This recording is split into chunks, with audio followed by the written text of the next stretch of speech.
Congress has not updated labor laws for nearly 100 years, but clearly the workforce has changed.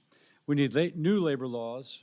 We need labor laws that work for workers, unions, and businesses, making the United States competitive in a 21st century economy. But blind adherence to decades-old status quo does a disservice to workers and families, and retreating to ideological corners is not the answer. Middle class is being squeezed. They need our help. We must listen to everyone as we attempt to move forward. The committee will be hearing from Mr. Kaplan, who is recently chair of the National Labor Relations Board and served in multiple other roles in government, designing and implementing labor policy. Ms. Greszler is a respected economist and a longtime advocate for reform. Mr. O'Brien is president of the Teamsters Union, representing more than 1 million workers nationwide, many of whom I suspect voted for President Trump. Mr. O'Brien has shown that he's willing to put aside traditional partisan labor politics to engage in a productive dialogue, even becoming friends with Mark Wayne Mullen, which is, I think, kind of a testament to them both.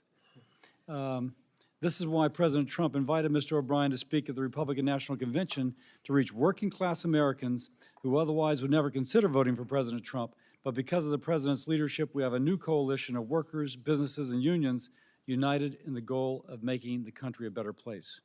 Now, the witnesses will not agree with each other on everything, but you got to start talking to build consensus. I compare sometimes our political debate to a couple that needs therapy. But the therapist will tell you at first you got to communicate. So this is about communicating to build trust. And today's discussion will inform us as policymakers to break through the noise and advance important, well-designed reforms. Members of this committee, including Senators Hawley, Scott, Paul, Marshall, have ideas and have put forward bills or partnered on bills to address challenges in the workplace. Democratic colleagues have proposed legislation as well. I look forward to discussing everyone's idea in depth. And it's important as we start the conversation. When we say pro-worker, it does not mean being pro-union or pro-employer. Being pro-worker is about empowering workers to exercise the constitutional freedom of association, protecting workers' rights when violated, and supporting the middle class in their pursuit to achieve the American dream for their families. I want to help President Trump continue to deliver on his pro-worker, pro-family record. Whether you are a union machinist in Michigan or an independent gator farmer in Louisiana, we want to help you compete in the 21st century. This hearing is an important step in achieving this goal. With that, Senator Sanders. Thanks very much, Mr. Chairman, for calling this important hearing. And I think the issues that I hope we can focus on is why in the richest country in the history of the world, 60% of our people are living paycheck to paycheck. Why today, Mr. Chairman, we have more income and wealth inequality than we have ever had in the history of this country. Why, roughly speaking, over the last 50 years, wages for American workers have been stagnant. You know, when I was a kid, one worker in a family. I grew up in a working class family. My dad worked, never made any money, but he was able to pay the bills, one worker. And now all over this country, if you're in the working class, very unusual if we don't have mom and dad both working and then worried about childcare and everything else. So we're living in a country where the people on top are doing phenomenally well, more wealth, more power than ever before. Working families struggle. And we got to ask, why is that? How did that happen? To my mind, one of the reasons is we have seen an attack on the working class, the likes of which we have never seen before. I happen to believe that if the middle class is going to grow in this country, we need a strong union movement. And I'm proud that I have perhaps a stronger record supporting unions as any member of the United States Congress. But today, as Jennifer Abruzzo will tell us, former attorney for the NLRB, if you are a worker out there, literally today, and you form a union, and your company says, sorry, we don't recognize it, there's no NLRB to go to, because the president has fired people, neutered the NLRB. So right now, it is literally, it's not impossible. Workers can organize independently, go on strike, they can do that. And I think maybe Sean O'Brien will have something to say about that. But for the average worker now, very hard. And you have some of the richest people in this country, Elon Musk, Jeff Bezos, who are trying to declare the NLRB unconstitutional. Unconstitutional. which gives workers very little support in their effort to form a union. So one of the things that I want to focus on is how we make it easier for workers to form a union all over the world.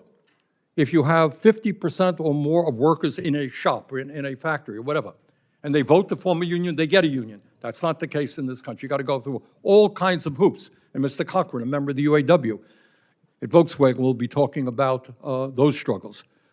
Why are we the only major nation on earth not to guarantee paid family and medical leave? What happens when a kid gets sick at home? Worker has to make a choice. Do I lose my job or do I take care of my kid? Why are we the only major country? But Chairman talks about the president's pro-worker record. Well, I would simply say when you double health care premiums in a broken health care system for 20 million workers, that is not being pro-work. When you throw 15 million low-income working-class people off the health care they have, Mr. Chairman, that is not exactly pro-worker, et cetera, et cetera. When you take away union rights to 500,000 workers, that is not being pro-worker. So there's a lot to discuss, Mr. Chairman. I thank you very much for calling this hearing. So we'll now turn to our witnesses. We'll introduce each as they are asked to testify, and I will turn to Senator Hawley to introduce Mr. O'Brien. Thank you very much, Mr. Chairman. It's a pleasure to introduce my friend Sean O'Brien as a witness this morning. He is the General President of the International Brotherhood of Teamsters. Many of you have heard Sean testify before this committee in the past, in past hearings, but I thought I might just say a word or two more about the man, a little bit more than perhaps his job title conveys. Sean is a fourth-generation Teamster. His great-grandfather immigrated from Ireland, landed in Boston, and made deliveries in a horse-drawn wagon. Sean's family didn't pass the wagon down through the generations, but they certainly preserved their great-grandfather's spirit. Sean's father was also a lifelong Teamster, as are two of his brothers. When he turned 18, Sean himself joined Teamsters Local 25 as a heavy equipment driver, and he has kept working ever since for himself and for his fellow working men and women. His dedication, I think, is undeniable, and so is the heart of the Teamsters. Just a few days ago, approximately 6,000 Teamster locomotive engineers ratified a new 5-year contract with Union Pacific. And just last month, 160 Teamster bus drivers, monitors, and mechanics in Michigan ratified their first union contract. I could go on all day with these examples. The point is, Sean O'Brien knows his fellow workers. He cares about their lives and their well-being, and he's here today to help us understand how we can better serve the American people. And I hope it's obvious to everybody on this committee that we've got work to do when it comes to the nation's labor market. Since the COVID-19 pandemic, corporate profits are up, employee wages are stagnant, and American workers don't just compete anymore with foreign labor, which is bad enough. Now they've got to contend with AI coming for their jobs. We know we've got to do more than we're doing now for our workers, and we've got to do more to update our labor laws, which haven't seen significant reform in over 40 years. I'm glad that Sean O'Brien is here today to help us talk about this important effort and what we can do to get a revival of the American worker. Thank you, Mr. Chairman. Thanks for being here, Mr. O'Brien. Mr. O'Brien. Cassidy, thank you. See, we're already working together. Should put my microphone on.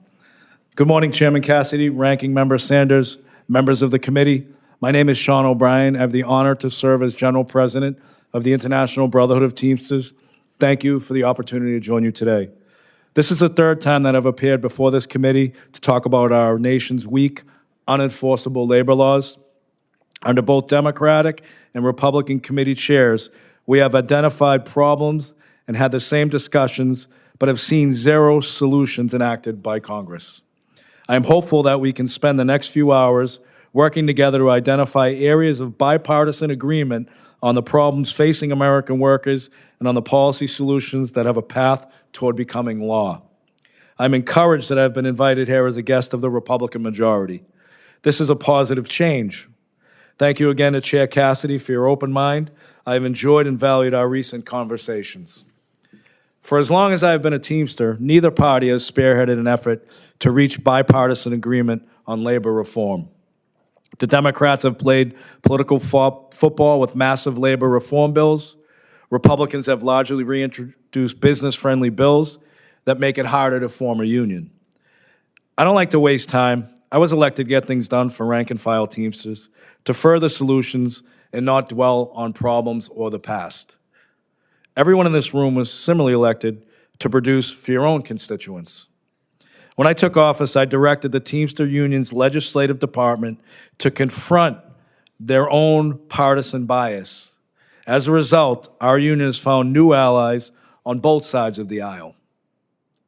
Senator Hawley has been essential in that effort. Senator Hawley's pro-worker framework includes pragmatic solutions to problems workers face every day when they form their union.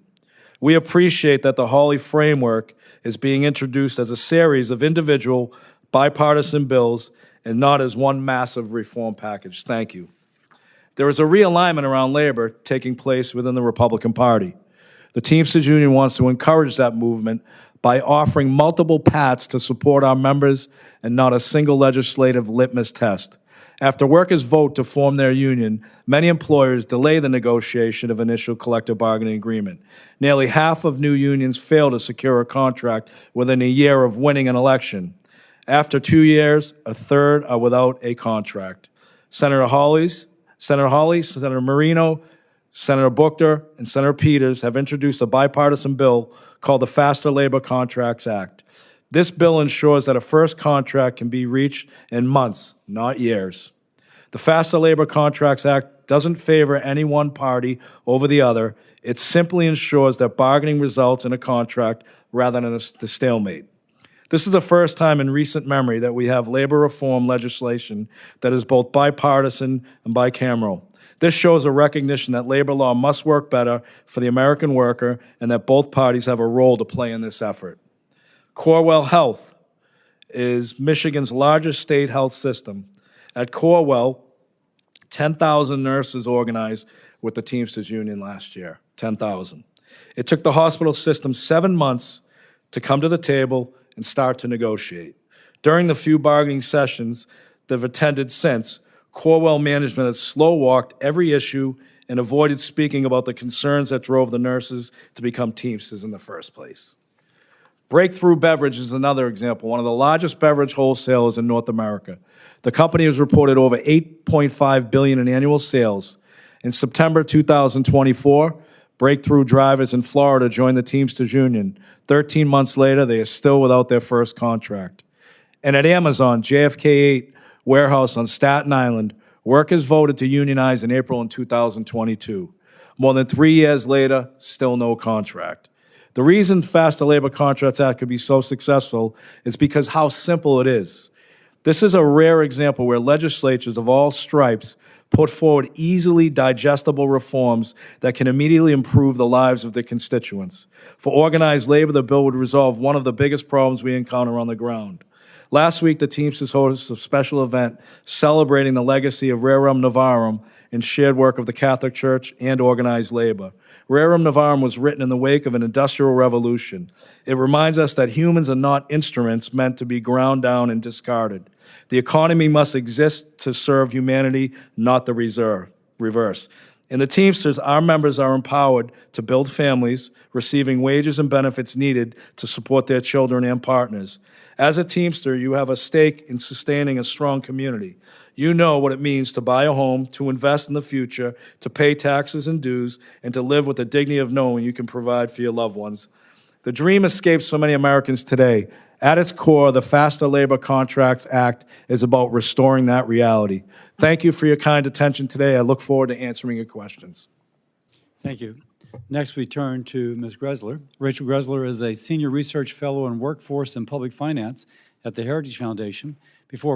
Before joining Heritage, she was a senior economist on the staff of the Joint Economic Committee of the Congress.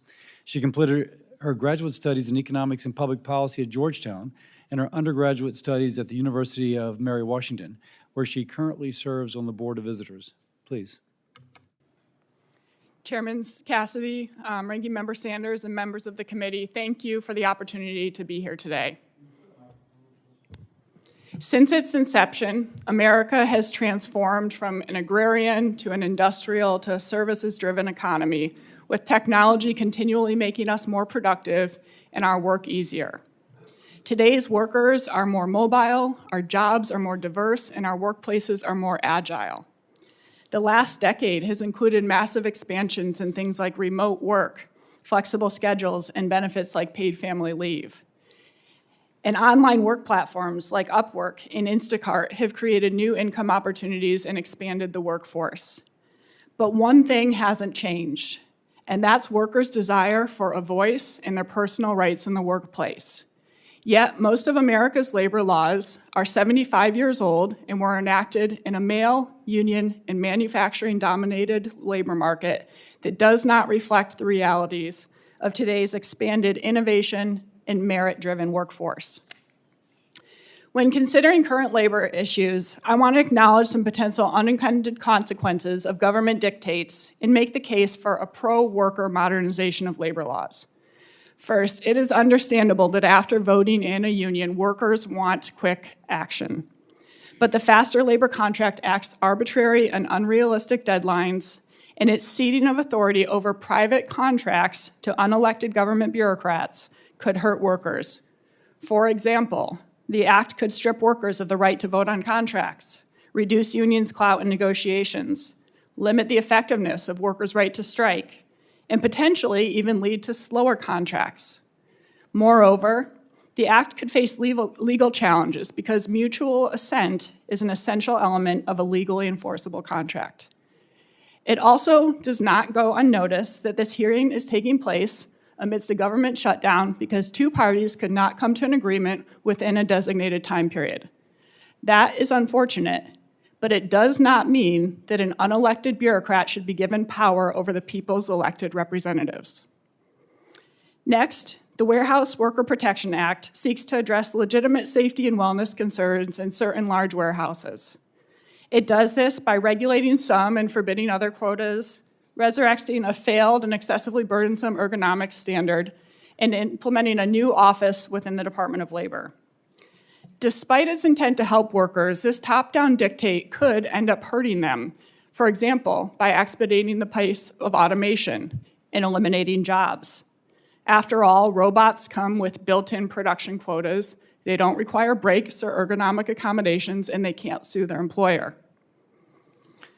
The Warehouse Act may also cause discrimination in hiring against individuals who might require more accommodations. And most dangerous is the slippery slope that this would take towards central planning, with the government dictating private companies' operations and creating a less efficient economy.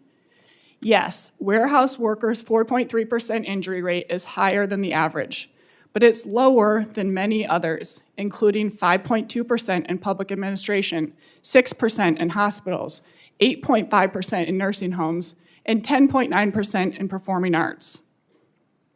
Passing similar laws for these and other industries would put the U.S. on the road to serfdom. Instead, workers need laws that put them in control, starting with the National Right to Work Act that would let all workers choose whether or not to join a union. Next is the Employee Rights Act, a comprehensive pro-worker modernization package that preserves people's rights to work independently.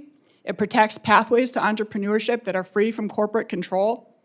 It ensures secret ballot elections and limits voting to U.S. citizens and legally authorized workers. It gives workers the freedom of association. It prevents DEI discrimination in union contracts, and it requires unions to get permission from their workers before using their dues for politics. In addition, a package of bills recently introduced in this HELP committee would unlock workplace benefits for independent workers, and the Worker Enfranchisement Act would create more democratic workplaces. America's workforce is dynamic and resilient, and it has the potential to become even more so. Workers' core priorities, job security, upward mobility, personal freedom, they have remained steadfast even as technology, demographics, and workplace structures continue to evolve. When addressing concerns, good intentions don't guarantee good outcomes, and history shows that when the government replaces collaboration with compulsion, both workers and employers lose. A better way forward is to modernize labor laws to preserve the freedom, dignity, and opportunity that make American work exceptional. Thank you. Thank you. Next is Mr. Marvin Kaplan, a principal in the law firm Jackson Lewis. Immediately prior to joining Jackson Lewis, Mr. Kaplan was chairman of the National Labor Relations Board. Before his eight more than years of the person who wrote my script is a little awkward today. I have to go back to that. He served as Chief Counsel of the Occupational Safety and Health Review Commission, the Workforce Policy Council to the U.S. House Committee on Education and the Workforce, Oversight Council to the U.S.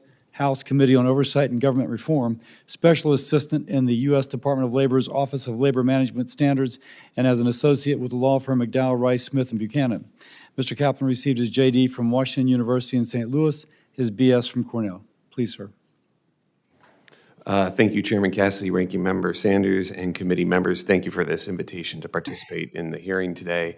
It is an honor to appear before you again. As was mentioned, I just finished my term on the board, and after issuing close to more than 900 decisions, I have a unique perspective, I think, on how the board functions and how it works and does not work.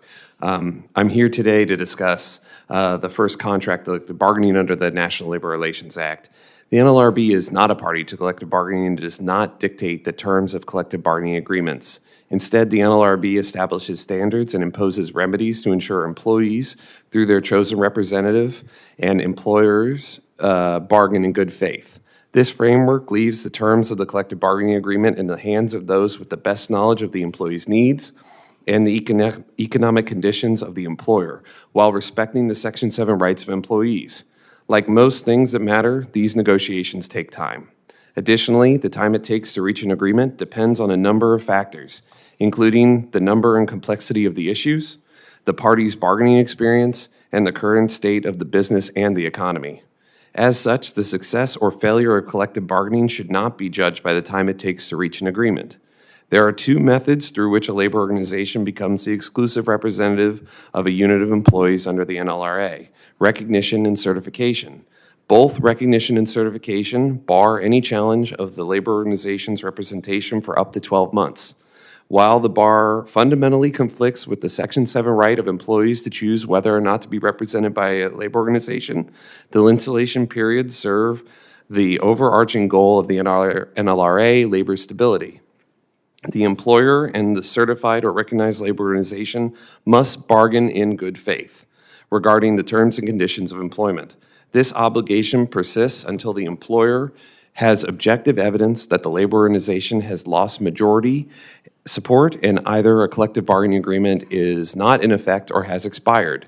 The employer violates Section 8A.5 if it fails to bargain in good faith, and the labor organization violates Section 8B.3 if it fails to bargain in good faith. To satisfy the good faith requirement, the employer and the labor organization must negotiate with a bona fide intent to reach an agreement. However, the employer and the labor organization are free to engage in hard bargaining and exert economic pressure, including strikes and lockouts. Neither the NLRA nor the NLRB set the frequency or duration of negotiations or the terms of the agreement. Certain actions have been considered per se refusals to bargain. However, more often, the NLRB considers the totality of the conduct to determine whether the employer or labor organization is acted in bad faith. In almost all of the cases where the NLRB finds bad faith bargaining, the NLRB orders the offending party to cease and desist from refusing to bargain and bargain upon request. The NLRB has also issued bargaining orders, mandating a period in which the bargaining must occur and extending the certification or recognition bar. In more serious cases, the NLRB may issue a bargaining order, a broad bargaining order, that extends the bargaining order to cover all unit employees covered by that labor organization. More tailored remedies, including reimbursement of bargaining expenses, have been ordered if a party engages in surface bargaining. In the event the offending party fails to comply with orders, the NLRB can petition the U.S. Court of Appeals for a judicial order enforcing its decision. A party that does not comply with the court's enforcement order may be held in civil or criminal contempt. In some cases, even when parties bargain in good faith, they may still be unable to reach an agreement. The NLRB defines this moment as impasse. Like bad faith bargaining, impasse is a question of facts evaluated under the totality of circumstances. Impasse merely suspends the duty to bargain until there is a change in circumstances. Numerous studies have examined the time between recognition or certification and the signing of the first contract. A 2009 study found that 48% reached a first contract within 1 year, 30% had no contract after 3 years. A 2021 analysis found the average time to contract to be 409 days. While these numbers may appear concerning, they do not indicate that either employers or labor organizations are bargaining in bad faith. On the contrary, they are an acknowledgement that good faith bargaining takes time, and in approximately 70% of cases, an agreement is reached within 3 years. There are egregious examples of bad faith bargaining. I know because I was on the board when they came before us. But the NLRB has effectively dealt with these situations. During my time on the board, I regularly reminded myself not to allow bad facts to make bad law. I encourage everyone to consider this before endorsing a significant shift in bargaining procedures under the NLRA. I will conclude by saying the system works, in my opinion. I look forward to answering any questions from the committee, from the members of the committee, and I would just say, tomorrow you will be voting on new members for the NLRB. The best way through which these issues can be dealt with is by having a quorum at the board again. I recognize now Senator Sanders to introduce the Democratic witnesses. Thank you, Mr. Chair. I'm pleased to introduce Jennifer Abruzzo, who is the Senior Advisor to the President of the Communication Workers of America, the CWA. Ms. Abruzzo spent nearly 30 years at the NLRB and most recently served as the NLRB General Counsel, and in my view, served as the most pro-worker General Counsel in the modern history of the NLRB. So, Ms. Abruzzo, I thank you very much for your years of service and your pro-worker advocacy. Thanks for being with us today. Thank you, Chairman Cassidy and Ranking Member Sanders and committee members. I did serve the public for almost 30 years at the National Labor Relations Board, ultimately serving as its general counsel before I was fired earlier this year. Before I continue, I would like to thank all the currently furloughed government employees. Please stay strong. We understand you and your families are suffering along with us, and we very much appreciate your extraordinary commitment to serving the public. I appreciate the opportunity to speak today about the vital importance of protecting workers' rights in this country. That includes addressing NLRB operations as well as shortcomings in the NLRA itself. We all know that the power dynamics at workplaces are skewed, such that corporate power dominates to this day. In enacting the NLRA, Congress sought to address that power imbalance by trying to level the playing field and give workers the rights to unionize, collectively bargain, and act together to seek better wages and working conditions without fear of retaliation. Congress back then rightly recognized that to have fairness at workplaces meant fostering strength in numbers. Over the course of my tenure, I unfortunately have seen employers engage in many tactics to squelch workers' voices and choices. And despite the hard work of dedicated and talented career staff, the NLRB, as a chronically underfunded and understaffed agency, remains unable to truly effectuate U.S. policy of encouraging collective bargaining by protecting workers' full freedom of association. So the problems are that neither the NLRA nor the NLRB are fully empowering workers and protecting them in this country. Here are some solutions. If you are to put working families first, as I believe you must, then you need to make serious investments in the NLRB. For years, it hasn't been sufficiently funded, and what this means in real terms for working people whose rights have been violated is that their cases are languishing. Unfortunately, corporations can afford to drag out government processes for years, but workers cannot. But providing sufficient funding is not enough, nor is confirming 2 new board members, although I do believe it's crucially important to have a quorum. For 8 months, this administration has deprived the board from issuing decisions. And who is benefiting from that dysfunction? Not workers, but employers, who feel emboldened to violate the law with impunity and retaliate against their workers because there's no functioning board to hold them accountable for their law-breaking activity. Corporate billionaires and CEOs are trying to get rich off of the backs of employees while trying to silence them. They don't need more money or more tax breaks. Workers and their families do. And they need good, affordable health care. Employers should respect and recognize their workers for the value that they add, and I implore more senators to ensure that corporate interests are not elevated above workers' rights.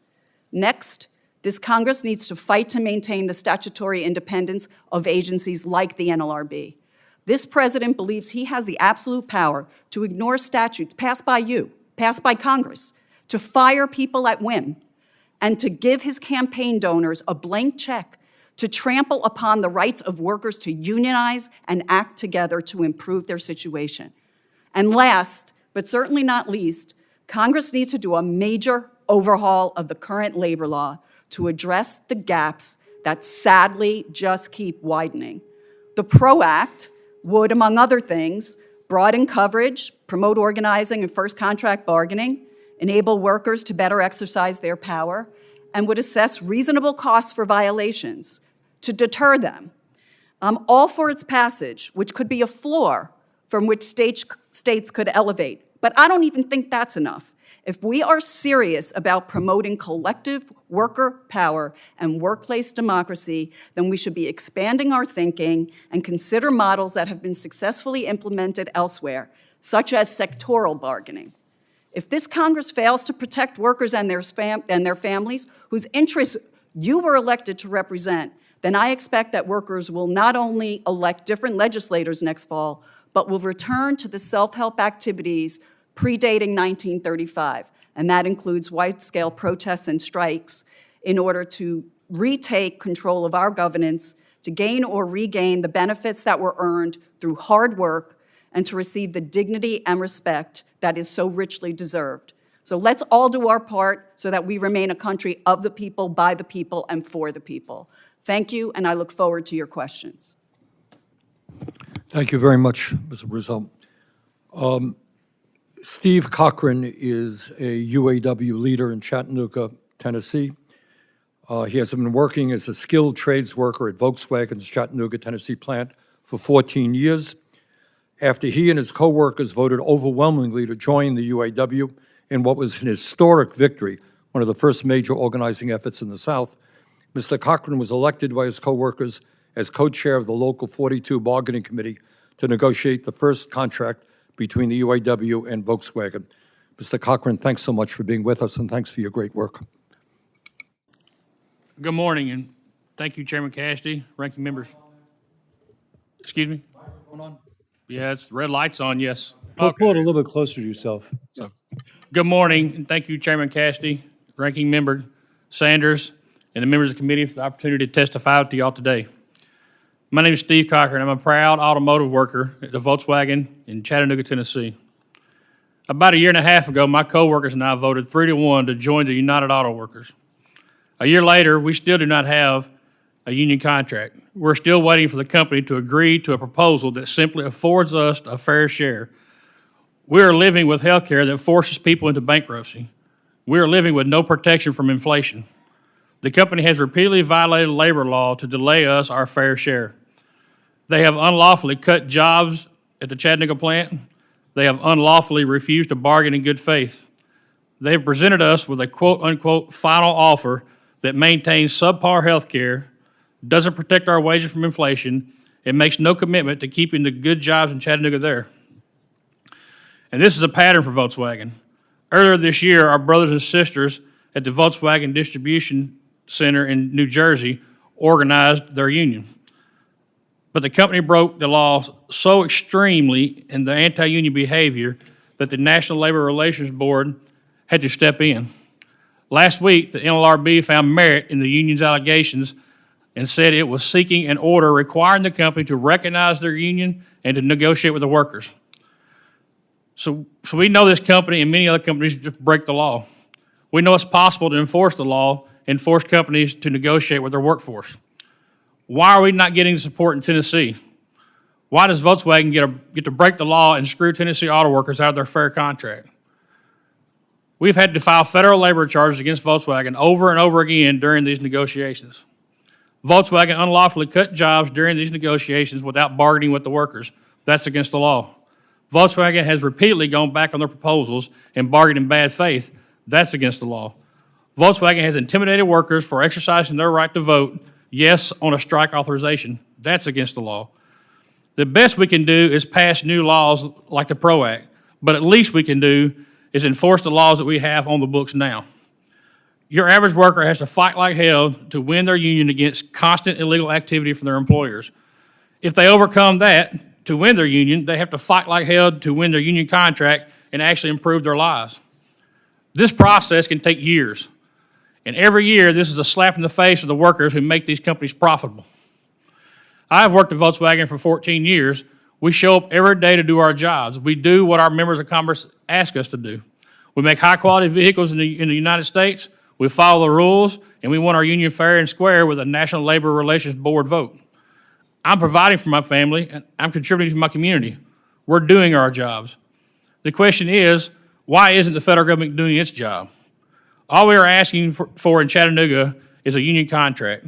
We're asking for a fair wage, health care that does not put us into bankruptcy, and basic rights that thousands of auto workers already enjoy at Ford, General Motors, Stellantis, and automakers across the world. Volkswagen made $20 billion in profit last year. And yet, when it comes down to doing right by American workers in Tennessee, they break the law with impunity. And the federal government is painfully slow to act. Members of Congress are silent, and working class people in Tennessee pay the price. There's no question that workers in this country need new laws like the PRO Act. And if the Faster Labor Contract Act were already a law, us at Volkswagen would have a contract. But even if we can't pass those bills, we can still make the union busting stop. You can fully fund the National Labor Relations Board so that it is able to do its job. You can stand with the U.S. workers who are y'all constituents when management tries to stop us from voting for our union and exercising our right to negotiate. You can tell corporations with one voice loud and clear that those rights are already protected by the United States of America. So we ask the committee, it's great that we're here to talk about changing law, but understand that Volkswagen and many Fortune 500 companies like it are breaking law every day. I'm doing my best to provide for my family. I'm doing the best to provide a world-class automobile. I'm doing my best to do by the book. Form a union and win a better life. When will Volkswagen do their job and follow the law? When will the federal government do your job and enforce the laws? When will working class people get their fair shake when they stand up for themselves? I thank you for hearing me. Thank you. I'll begin with questions. Mr. Kaplan, you just made a case that the system works. Ms. Abruzzo and Mr. Cochran refute that. How would you respond to them? I think, excuse me, I think they highlight the time it takes to get a decision issued by the board, and at times it has taken too long. I think there's an understanding that it could work faster.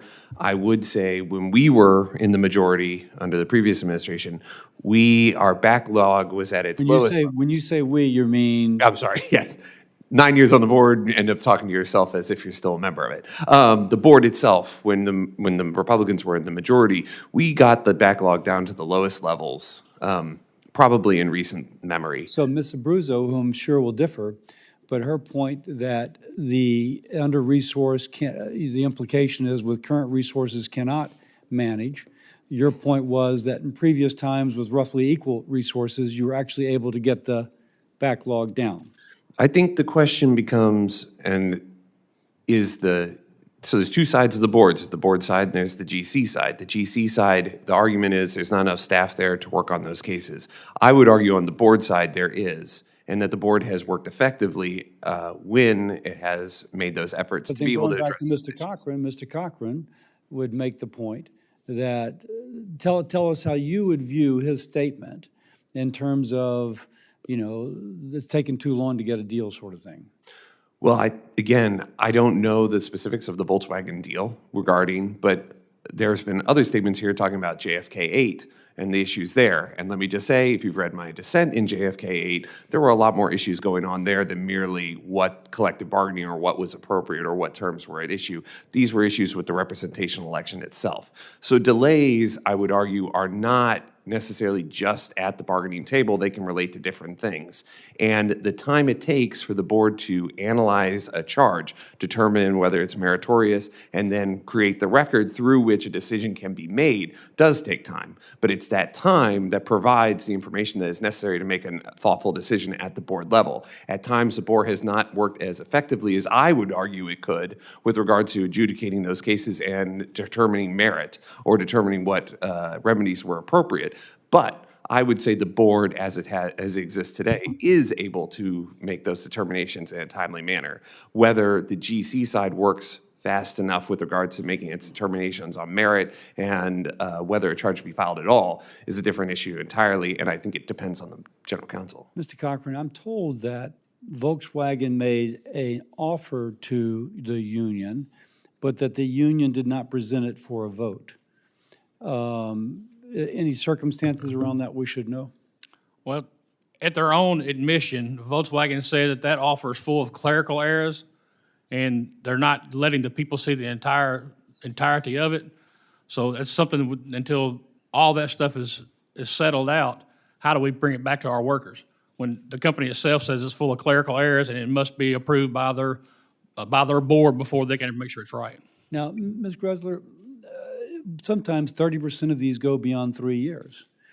Is that equally divided as responsibility between labor and unions, or is that more one or the other, or tell us? Yeah, it's both. Both sides have a lot at stake here. These are legally binding contracts for multiple years, and especially when establishing the first contract, that can take a lot of time to figure out what are the issues. So any sense of relative percent between the unions versus the employer as to who's responsible for it not being completed within 3 years? I don't have an average. Mr. O'Brien, what would be a reason for a union to not agree to, my same question, if you will, it can go beyond 3 years. And so some of these bills would seek to put a shot clock on it, but apparently sometimes it's labor which does not agree to a contract within 3 years. Perspective on that? I don't agree with that statement. Microphone, please. You weren't there to help me out. I don't agree with that statement because when we're organizing, I was an organizer. I've been in the union 35 years. I've held every position. When I was organizing, when employees seek to unionize their workplace, they come to you and they identify all the issues. And you formulate, at that point in time, you start formulating potential solutions in the event you get to an election. So you are well prepared on the issues on what is causing a workplace to form a union. For something to take I'm out of time. I may come back to that at the end. Okay. Okay, I'm trying to keep us on track. Next, Senator Sanders. Thanks, Mr. Chairman. I got a lot of questions in a short period of time, so I need your help here. Let me begin with yes, no, maybe on a half a dozen questions. Just yes or no, if you could, starting with Mr. O'Brien. Mr. O'Brien, do you believe it was constitutional for President Trump to terminate the union contracts of 500,000 federal workers and eliminate collective bargaining for 500,000? For 1 million federal workers. Sir, I'm here to talk about the... Okay, just pass on it. If you don't want to comment, that's okay. I'm here to talk about the Fast Okay. Contracts Act. Ms. Greszler? It's legal in some cases, and certainly some of those will be litigated in which instances. Mr. Kaplan, very briefly. The benefit is the court will determine whether it's lawful or not. Ms. Abruzzo? No. Mr. Cochran? No. Mr. Ryan, do you support the PRO Act would make it easier for workers to form unions and hold corporations accountable for illegal union busting? I support legislation that is going to actually help organize, but I'm sorry, I just got a lot of questions. we got the AFCA didn't. Yes, no, I maybe? support legislation that's going to help workers unionize and get to a first. Ms. Greszler? No. Mr. Kaplan? I think it starts the narrative, but I apologize, yes, no? no. Yes. Mr. Cochran? Yes. Mr. Ryan, do you support gradually raising the federal minimum wage from the starvation wage of $7.25 to at least $17 an hour over a period? Yes. Ms. Greszler? Minimum wages should be a state issue. Mr. Kaplan? I agree minimum wage should be a state or locality. Mr. Rizzo? Yes. Yes. Cochran? Mr. Bryan, do you support doing what every other major country on earth does, guaranteeing all workers at least 12 weeks of paid family and medical leave? I negotiate for living wages and the different paid Okay, leaves. thank you. Ms. Greszler? I do not support one-size-fits-all paid family leave policies. Kaplan? I have to admit, I think that there are opportunities there, but I'm not sure what the right answer is. Abruzzo? Yes. Mr. Cochran? Yes. Mr. Bryan, do you agree with Amazon, Jeff Bezos of Amazon and Elon Musk of SpaceX, that the NLRB is unconstitutional? I do not agree. Ms. Greszler? Unsure. Kaplan? It's a question for the courts. No. Abruzzo? No. Okay. Let me go to Mr. Cochran. Mr. Cochran, thank you very much. Last year alone, Volkswagen made nearly $17 billion in profits and could afford to pay its CEO, Mr. Bloom, $11 million in total compensation. Do you believe Volkswagen can afford to give your members a decent contract with fair wages and benefits? Thank you for the question. And of course, I mean, anybody understands they can. Actually, the less than 4 cents for every dollar they make goes to the worker in Chattanooga for the cars we sell. Less than 4 cents. So yes, they can afford to pay us a better wage. Mr. Cochran, as of today, as I understand it, it's been 526 days since you and your coworkers voted to join the UAW. Why, in your view, is it taking so long to get a first contract? There's several factors in why it's taking so long. A lot of them are bargaining in bad faith, where you try to work on something with them and they come back with something different than what it was, and you agree to that, and they change it again the next time around. So you're trying to figure all that out. So it's the constant taking 6 months they started bargaining because they had to get their stuff together. It's the bargaining. We meet with them and they don't meet back with us. We have language we passed to them in October of 2024. They have yet to answer. They haven't even answered it. Okay, Ms. Abruzzo, we have heard some different opinions this morning, including from your former NLRB colleague, Mr. Kaplan, who says the system works. In your view, based on your decades of experience at the NLRB, is the system working for the working class of this country? No, the system is rewarding lawbreakers in this country. The current NLRA has very weak penalties. There's no self-enforcing board orders, so that adds much delay and allows employers to abuse the process. Why are multi-billionaires like Bezos and Musk challenging the constitutionality of the NLRB? Because they don't want to be held accountable for their law-breaking activity. Thank you very much. Senator Paul. Quite a few business entities have weighed in on the faster labor contracts bill. I have a list of 29 associations, including packaging, chemical distribution, hotel and lodging, pipeline contractors, truckers, builders, contractors, a whole host of associations. And I'd like to ask unanimous consent that these organizations that are opposed to the Faster Labor Contracts Act be entered into the record. Without objection. I also have a list of 45 different business association groups opposed to the Warehouse Workers Act, and I would ask unanimous consent that those be entered into the record. Without objection. Ms. Greszler, can you give us an idea of how right-to-work states compare with non-right-to-work states, business formation, economic growth, unemployment, things like that? Yeah, so over the past 50 years or so, we've seen about 2 times the employment growth and 3 times the population growth in these right-to-work states, and that's because they attract more businesses because they have the certainty of knowing that they will be able to set up their shop and not have a union come in and take control over their operations. How do wages compare? Do you think the right-to-work states are just, are exploiting their labor and paying their workers less? How do workers' wages compare right-to-work, non-right-to-work states? Yeah, thank you for asking that because that's often misunderstood. But when you actually do an apples-to-apples comparison of wages in right-to-work and non-right-to-work states, you see that when you account for the differences in costs of living, that workers in right-to-work states do just as well, if not better, as those in non-right-to-work states. Yeah, I'm actually impressed as I go around Kentucky to very large international businesses that aren't unionized, how good their workers are doing and how happy their workers are with their job, as well as health care and the whole gamut of things. One when we look at the Faster Labor Contracts Act, Ms. Greszler, you had mentioned that it impairs sort of some of the ability on both sides, really. Both labor and business could feel like their full ability to exact their leverage might be limited. You know, labor might have, over a longer period of time, the ability to strike. The owners might have the ability to let go workers trying to figure this out, the pressure both ways. So it takes some of that give and take away, and it will be replaced, instead of by labor and business, it'll be replaced by then some bureaucrat who's not involved in this.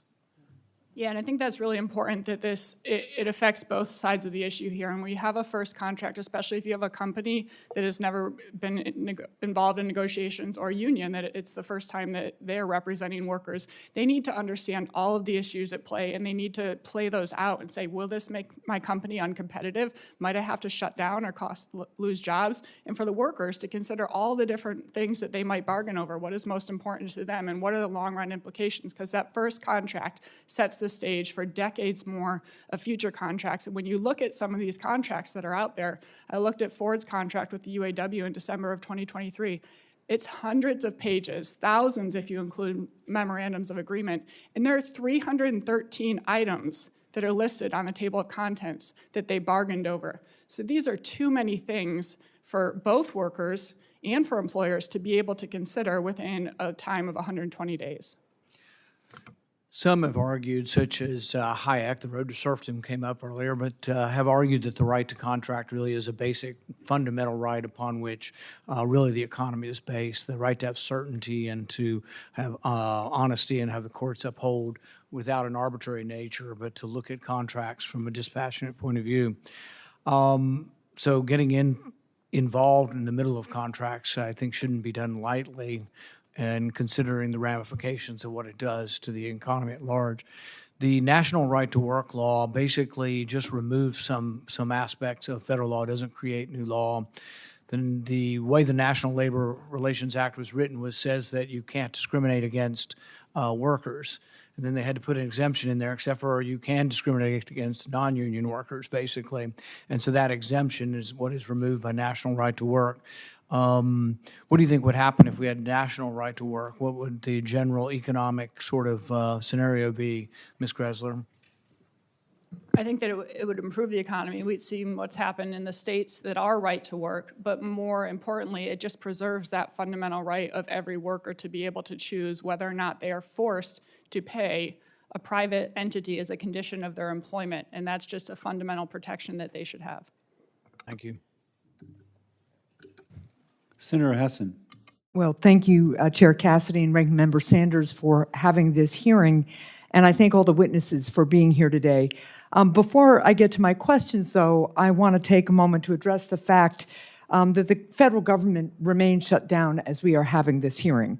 And while today this committee discusses a really important topic, Congress should be working to find a bipartisan path to do two things: reopen the government and take action to prevent health insurance costs from skyrocketing for everybody, and to prevent millions of Americans from losing their health insurance. That is what is at stake right now.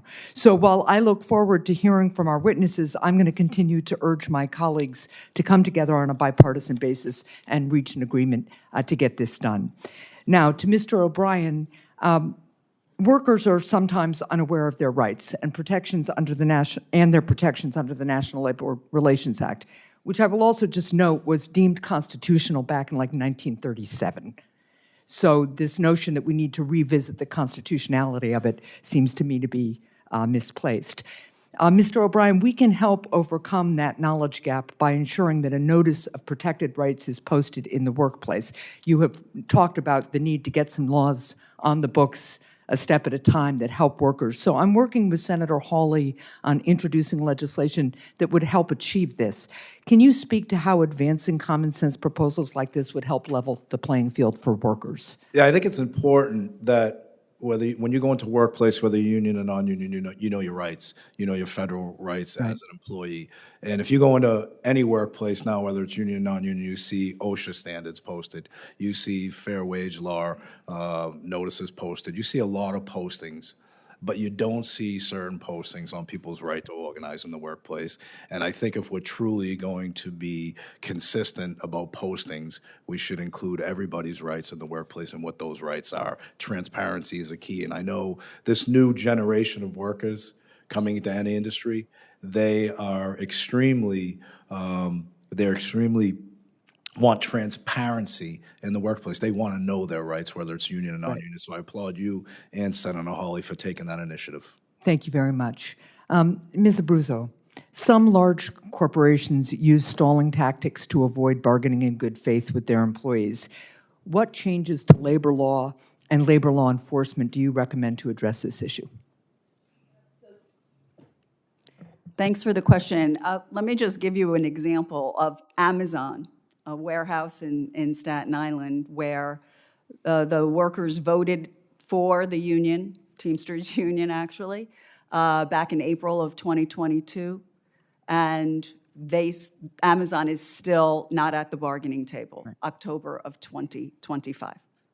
And so it is a real problem, and I agree that I think we need to speed up first contract bargaining, but what I will say is it's not enough, because unless you can make more robust organizing rights and protections, you don't get to the bargaining table. Right. So it's really important to address that. So I'm going to follow up with you on some specifics, because I think we would all be interested in hearing what some of those specifics might be to get us to this point where the stalling tactics are curtailed, right? And we could enforce the law. Mr. Cochran, just because I've just got a minute, I wanted to move to you. I want to follow up on the question I just asked to Ms. Abruzzo, because you've experienced these stalling tactics firsthand, right, with VW. Given your on-the-ground perspective, what impact do these stalling tactics have on workers who are trying to negotiate?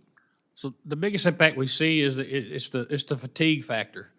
It's where they kind of makes them where they want to give up. They want to stop fighting because they feel like they're winning. There's no win. They can't win it. But with the NLRB standard, Volkswagen also knows too that there's no real penalty for them.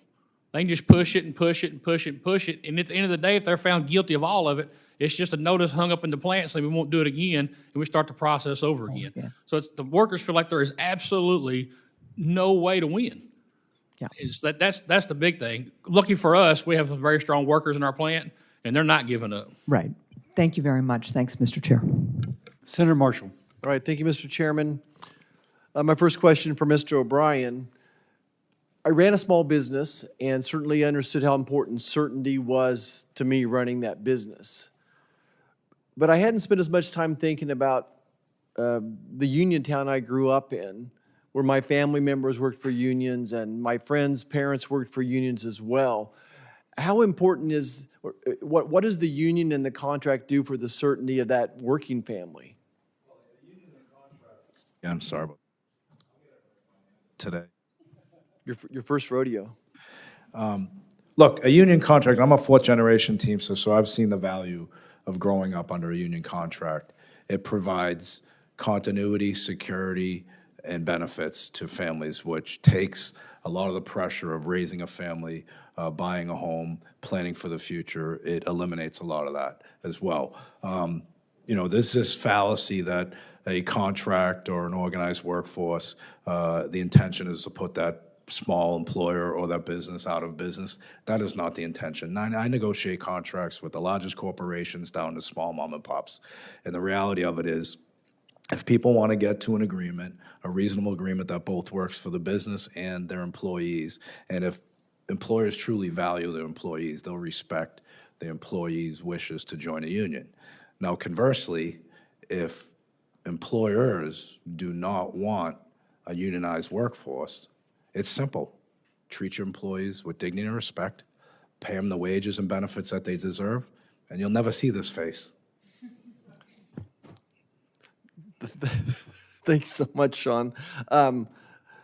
I do. I certainly do, though. I understand. I'm the banker there. I'm ready to make a loan on that young family's first home. And if they're 2 weeks out from that union contract being over with, it's a lot different situation than if they're in year one of that contract, and that's a good loan to make. I think that's some of the certainty I was thinking about as well. Let's talk about joint employer standard. This is something that's real important to us. And I'll stick with Mr. O'Brien on this. We've seen companies abuse the joint employer standards. We've seen it abused. On the other hand, I'm a big supporter of franchises and think that they do a great job, and it's a great opportunity. They've given so many people their American dream of owning their own business, and I think it's great for women, for veterans, for minorities, great opportunities as well.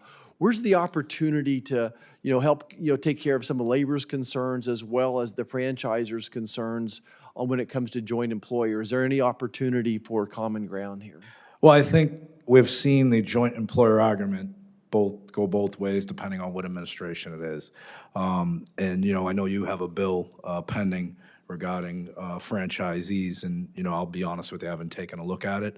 The one thing I'm encouraged about what you're doing is that you are looking for a road to consensus on what actual joint employer means and defining what that is. Often 2 times this joint employer rule has been utilized as, basically a regulatory ping pong where there is really no concrete definition of what a joint employer is. We have our own arguments in our own arenas when you're talking about Amazon and big corporations like that, but hopefully with some of this legislation you're putting forth and the conversations, I think what's more important than anything is having conversations and having disagreement, but the disagreement and dialogue leads to a solution that everybody can understand. You may not agree with it, but if there is a concrete definition of what it is, let's just follow what it is and enforce it accordingly. Give us all some certainty. Mr. Kaplan, I wanted to go to you next. What would be a reasonable amount of time, in your experience, for a newly unionized workers to reach a first collective bargaining agreement? Maybe it's a time frame or a range of time. What would be reasonable in your experience? I think the unfortunate truth is that it doesn't lend itself to that sort of a clear-cut rule. And I think that that's inherent in where the board sort of sat with the certification bar. When the certification bar was put in, when the recognition bar was put in, people thought maybe 1 year was sufficient. I think that in the current environment where the issues that are being addressed by these collective bargaining units have changed significantly, just recently, there's been suggestions of political issues coming up in collective bargaining, et cetera. In that sort of a backdrop where the issues have become far more complicated, you're in a much different situation than you were when those bars were put in place. So I guess the question isn't, and I guess that what's fall back on the question is are you bargaining in good faith? Not is there a prescribed amount of time that these things could be met for everyone, because not every shoe will fit every single individual. And I don't think it's always clear that 30% means that it was a breakdown. Thank you, Senator Hickenlooper. Thank you, Mr. Chair. Again, I echo my appreciation, as others have said before, for you taking your time to help us with this. It says it's on. Do I get closer? I'll sidle up to the mic. For the first question, I'd like to direct you to the chart behind me. This chart shows a clear correlation between union membership and, in this form, income disparity. We can see that when union membership is higher, income disparity is lower. The lower middle classes see a higher share of income, and this is correlates over a number of decades. So, Ms. Abruzzo, I'll start with you. Do you agree that a strong middle class is essential to the economic health of our nation? Absolutely, and unions are there to ensure that the middle class gets their fair share of the profits that they help their operations make. And actually, collective bargaining helps with the income disparity and addresses racial and gender pay gaps. Thank you. And Ms. Greszler, do you agree that unions are a key part of growing the middle class? Do you agree that a strong middle class is crucial for our country?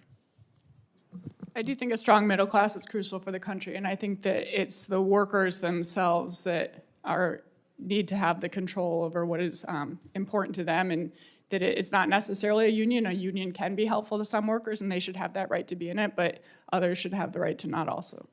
Certainly, I understand those rights, but I think it's startling to look at the decline in union membership as the size of the middle class shrinks. Let me go back and just talk about the credibility of workforce data. And I think it's paramount to making sure that we craft targeted policy, especially when we're going to see these rapid changes around AI.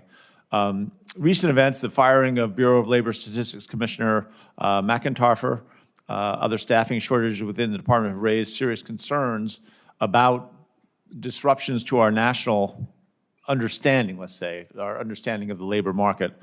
Mr. Abruzzo, I know your experience is not directly with the BLS, but can you talk about why high-quality, transparent data and analysis is important for all of us to understand how the workforce is changing? Thank you for that, and I couldn't agree more. I mean, numbers shouldn't lie, and the government should be transparent to better inform everybody. But you mentioned something that I would like to address, and that is AI. And I go back to the issues regarding large corporations, and actually not so large corporations, trying to avoid liability by throwing money at problems, or otherwise avoiding liability by creating models to try to distance themselves from workers, despite the fact that they control terms and conditions of employment. And we had a witness that just said a little earlier that the use of AI is important because robots can't sue. And so, you know, it's very important for us to remember that these models are in place not to empower workers, but actually to ensure that corporations retain their powers and put the thumbs on the scale. I appreciate that. Mr. O'Brien, I was going to ask you, just because I have a cousin, the late George Hickenlooper, who was a film director, and I was his rabbit's foot. He would give me cameos in many of his movies, so I ended up becoming a member of the Screen Actors Guild. And I was amazed to see firsthand the connection between the Screen Actors Guild and the Teamsters. And I just thought, in the complexity of labor markets today, that ability for those two unions, I mean, is that a hard, because they support each other intimately, at least in Colorado, is that a hard thing to navigate? No, not at all.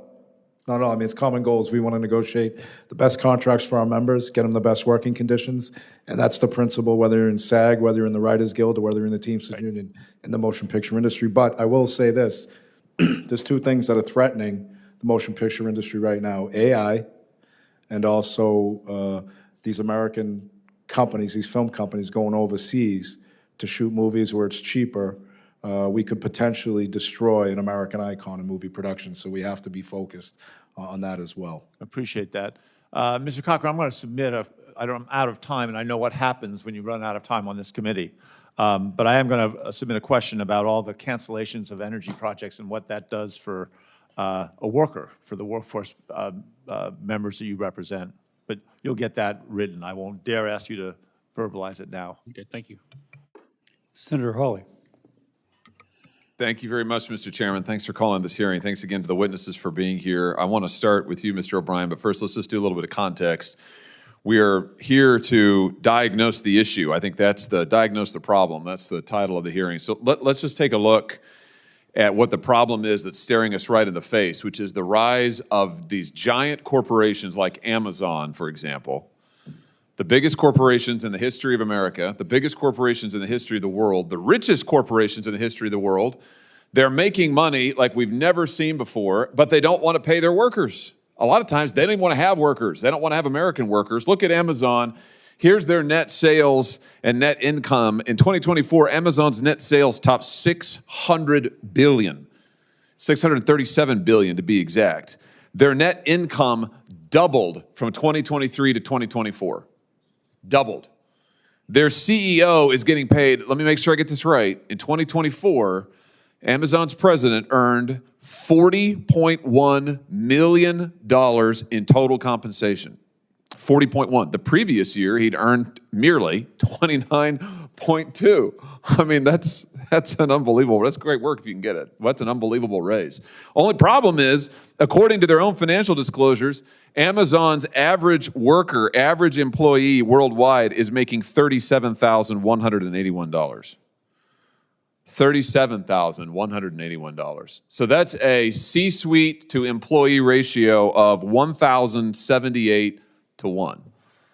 And meanwhile, these guys are fighting you, Mr. O'Brien, every step of the way as you try to get some basic representation for their workers, for their drivers. Tell us about what you've been facing from this company. I'll get this right at one point. Amazon is probably the largest violator of the NLRA right now. And they have grown significantly, to your point. They focus on 150% turnover ratio in their workforce. They focus on distressed communities. And the number one violator of OSHA, they've got the most violations the last time we checked. Now, we have a model that's a similar company that employs similar workforce at United Parcel Service, 340,000 Teamsters that are part-time and full-time. Those part-timers earn full-time benefits, health and welfare and pension. They earn wage increases guaranteed every year. They earn a livable wage. And most importantly, they have a path to a full-time career that, on the average, the UPS full-time employee makes about $140,000 per year for doing the same business. And UPS is a very profitable business. Boy, you talk about $140,000 and change. You talk about that versus $37,000. I'm just thinking back to your reference to rerum novarum, the dignity of the individual. I mean, how are you supposed to raise a family on $37,000? The difference between that and what you've been able to secure at UPS is incredible. Let me just ask you this. Amazon is also one of the biggest offenders when it comes to not negotiating with workers who've decided to unionize. You mentioned Staten Island. I think they're still waiting for a first. Yeah, Staten Island was organized in 2022 under the ALU. It took a certain amount of time to get certified. Once certified, the intent is to sit down and bargain a contract. We actually represent those workers now. In 3 years, we have not been able to get them to a table. It's been stall tactics, obviously challenging the constitutionality of the NLRA, but also filing charges at the NLRA, so the NLRB, so they are, contradicting themselves every turn of the way just to use union avoidance. And I believe there was a article in the Economic Policy Institute, which was dead on, that stated, Amazon has zero intention of engaging in real good faith collective bargaining with representatives of Staten Island workers. In fact, their business model, which relies on high worker turnover and avoiding responsibility for their employees, is designed to make union organizing nearly impossible. In that context, tell us why the Faster Labor Contracts Act is so important to put a shot clock on these big corporations so they can't just say, well, you voted to unionize, good luck to you, we're never ever going to sit down and talk to you. Yeah, the Faster Labor Contracts Act has timelines. It has consequences for bad behavior. And I think it's important that if and when this Faster Labor Contracts Act is passed, bad actors like Amazon will be forced to the table, will be forced to negotiate, and will have to agree to a first-time contract without retaliating against the employees. And you will see a continued workforce that has a future under this Faster Labor. I just want to say this in conclusion, Mr. Chairman. Many folks on our side of the aisle talk about their concern about woke corporations, and I'm worried about woke corporations too. You want to make woke corporations a thing of the past? Make them accountable to the American worker. Empower the American worker. Give them a voice. That's the solution. Thank you, sir. Senator Kim. Actually, I just want to build off of what my colleague just talked about here. Mr. Cochran, you laid out all the different challenges that you've been facing here. What would you think would be the impact of actions like the Faster Labor Contracts Act or the PRO Act to what it is that you're trying to get done? Well, it's obvious that I wouldn't be sitting here today with the testimony I've given a year and a half and not a contract. So it also put, timetables. The company would have to meet certain criteria to move forward, or somebody would help step in and make sure it's done correctly. To be able to add some structure, not trying to dictate the outcome of the contract, but to try to make sure that it's keeping going. Hold people accountable basically on both sides, so. Yeah. Ms. Abruzzo, I wanted to just touch base with you. We had heard earlier from Ms. Greszler that her understanding is that workers are doing well, if not better, in right-to-work states. I mean, you saw my colleague talk about sort of broader questions about income inequality nationwide, but I'd be interested in just hearing your understanding of just sort of state by state, whether or not you agree that with Ms. Greszler's conclusion. I don't agree, and it's been reported repeatedly that when you have union representation that can actually negotiate at the table for improved wages and benefits, that represented workers on average in the same industry, same classifications, make at least 13% more than non-unionized workers in the same industry and same classification. So it's hugely important that workers have a voice at the table and have good negotiators at the table that can bargain on their behalf. And I would say for every, there are high road employers out there that do collectively bargain with unions as their workers' representatives, but they're far and few between, and there's no incentive under the current NLRA actually to bargain in good faith because you're actually at a competitive disadvantage when compared to many, many employers and corporations that refuse to bargain in good faith and abuse the NLRB's processes. Yeah, thanks for that detail. I think one thing that stood out to me when I was looking into some of the data here is that it's not just about the union workers, is that some of these states that have the highest union density, it's about lifting the bar for everybody in that state. So for instance, about 70% of states with the highest union density, they've enacted paid sick leave legislation, compared with just about 11.8% of low union density states. Does that resonate? Is that just a coincidence, or do you think there's a correlation, a connection there? No, absolutely not. It's why it's not a coincidence. It's why I say we need to be thinking more boldly and we need to be thinking about sectoral bargaining and models like that. There are states that actually have promoted and put together wage boards or industry standards boards because they want to have the same wages and standards in a particular sector or industry in order to take wages and compensation off the table so that your companies are no longer competing over wages and compensation. And what they should be competing about is the quality of the products and services that they provide, not the wages and compensation of their workers. Ms. Abruzzo, I'd like to just stay with you for a second here. Mr. Kaplan raised this question about the backlog at the NLRB and said that when it was under Republican leadership, that backlog went down, that it's not necessarily about needing more resources. But when I look at this, I mean, there are different ways to bring down a backlog, right?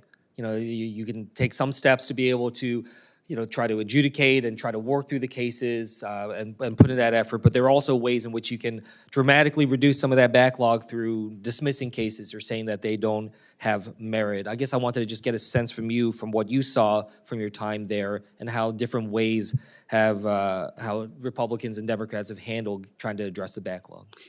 Right, and so what the former chair correctly noted was there is a complete divide between the board side, which is around 100 folks or so, and the general counsel side, which is over 1,000 folks. And the general counsel side, of which I led, investigates and litigates cases. And without proper funding and proper resources and proper staff, you can't do the investigations and litigation that needs to get done. And so it is critical, but again, as I said before, it's not enough. And frankly, the NLRA, there's delays inherent in the process because board orders, even if the chair were to institute a speedy round of getting board decisions done, board orders are not self-enforcing, so employers then can go into court and drag the time out in court before any sort of order actually comes down. Senator Husted. Thank you, Mr. Chairman.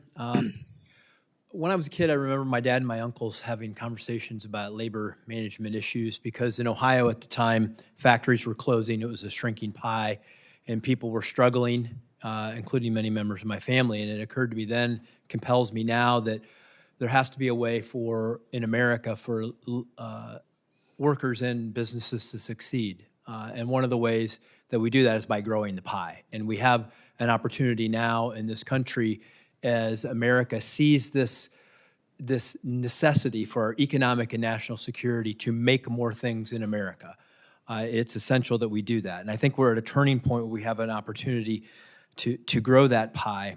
And but we also understand we have foreign competitors. We also understand we have inflation that we want to fight against because nobody wants to pay more and people want to stay in business.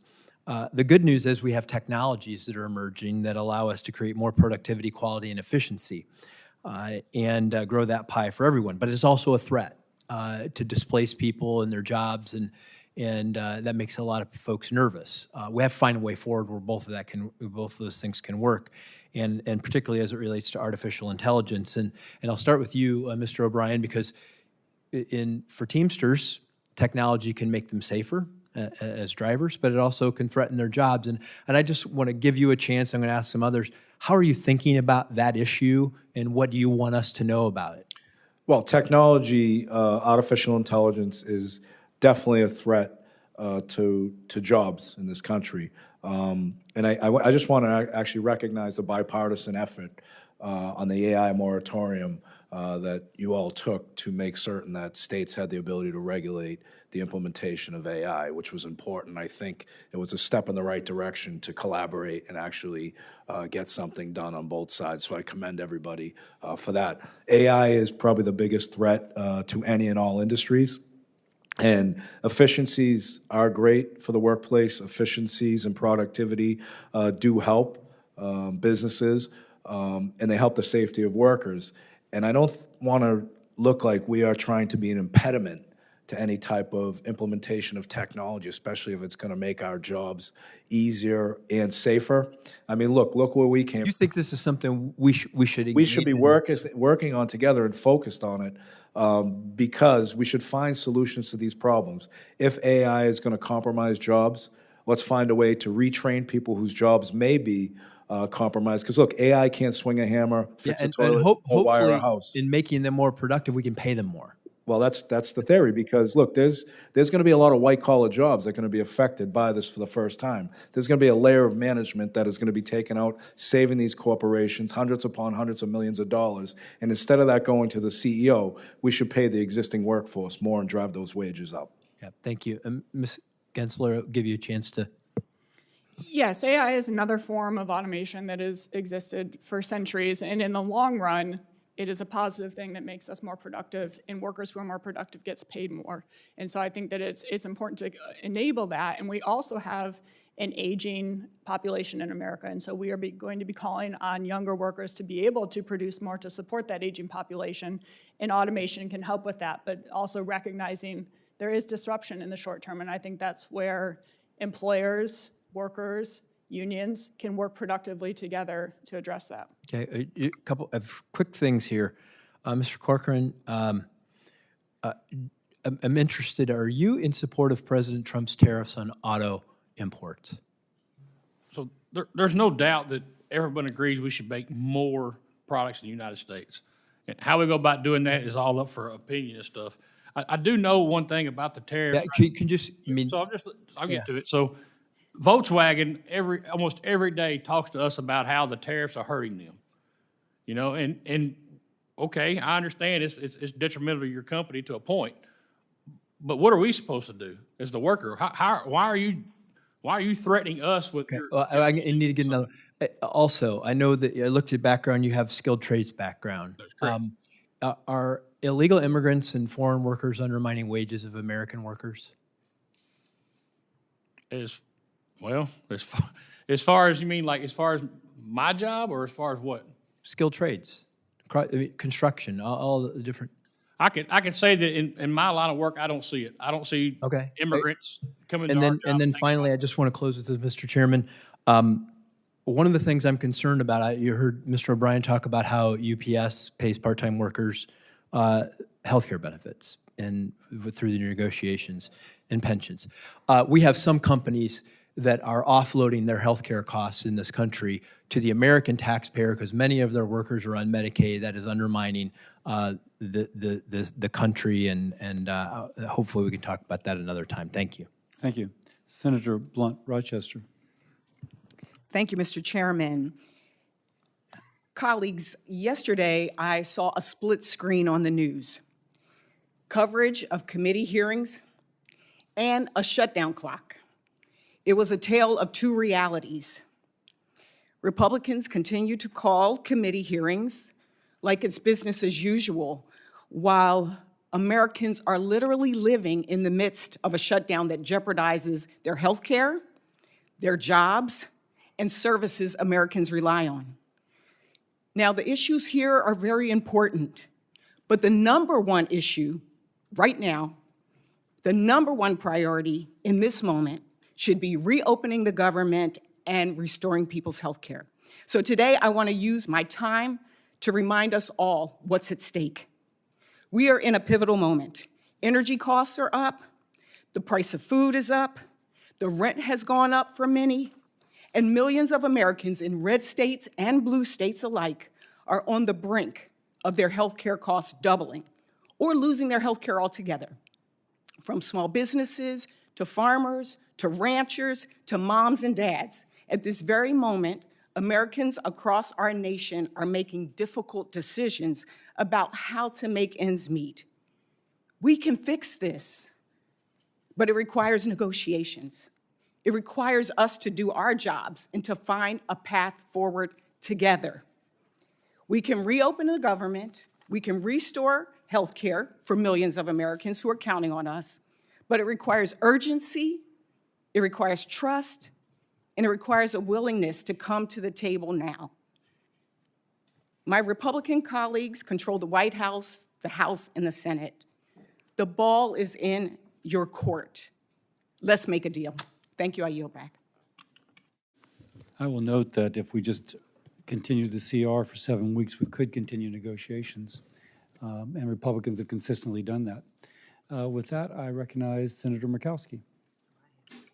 Thank you, Mr. Chairman, and thank you for the opportunity to have a conversation here with some folks on labor policies. I like the hearing title, Diagnosing the Issues and Exploring the Current Proposals. So we've heard several members here talk about current proposals that they have out there. I think that that's good, but I think it's always good to make sure that the proposals that we have are in response to really a fair diagnosis of the issues. And so my questions are probably going to be a little bit more general. I'm going to start with you, Mr. O'Brien. Thank you for being here today.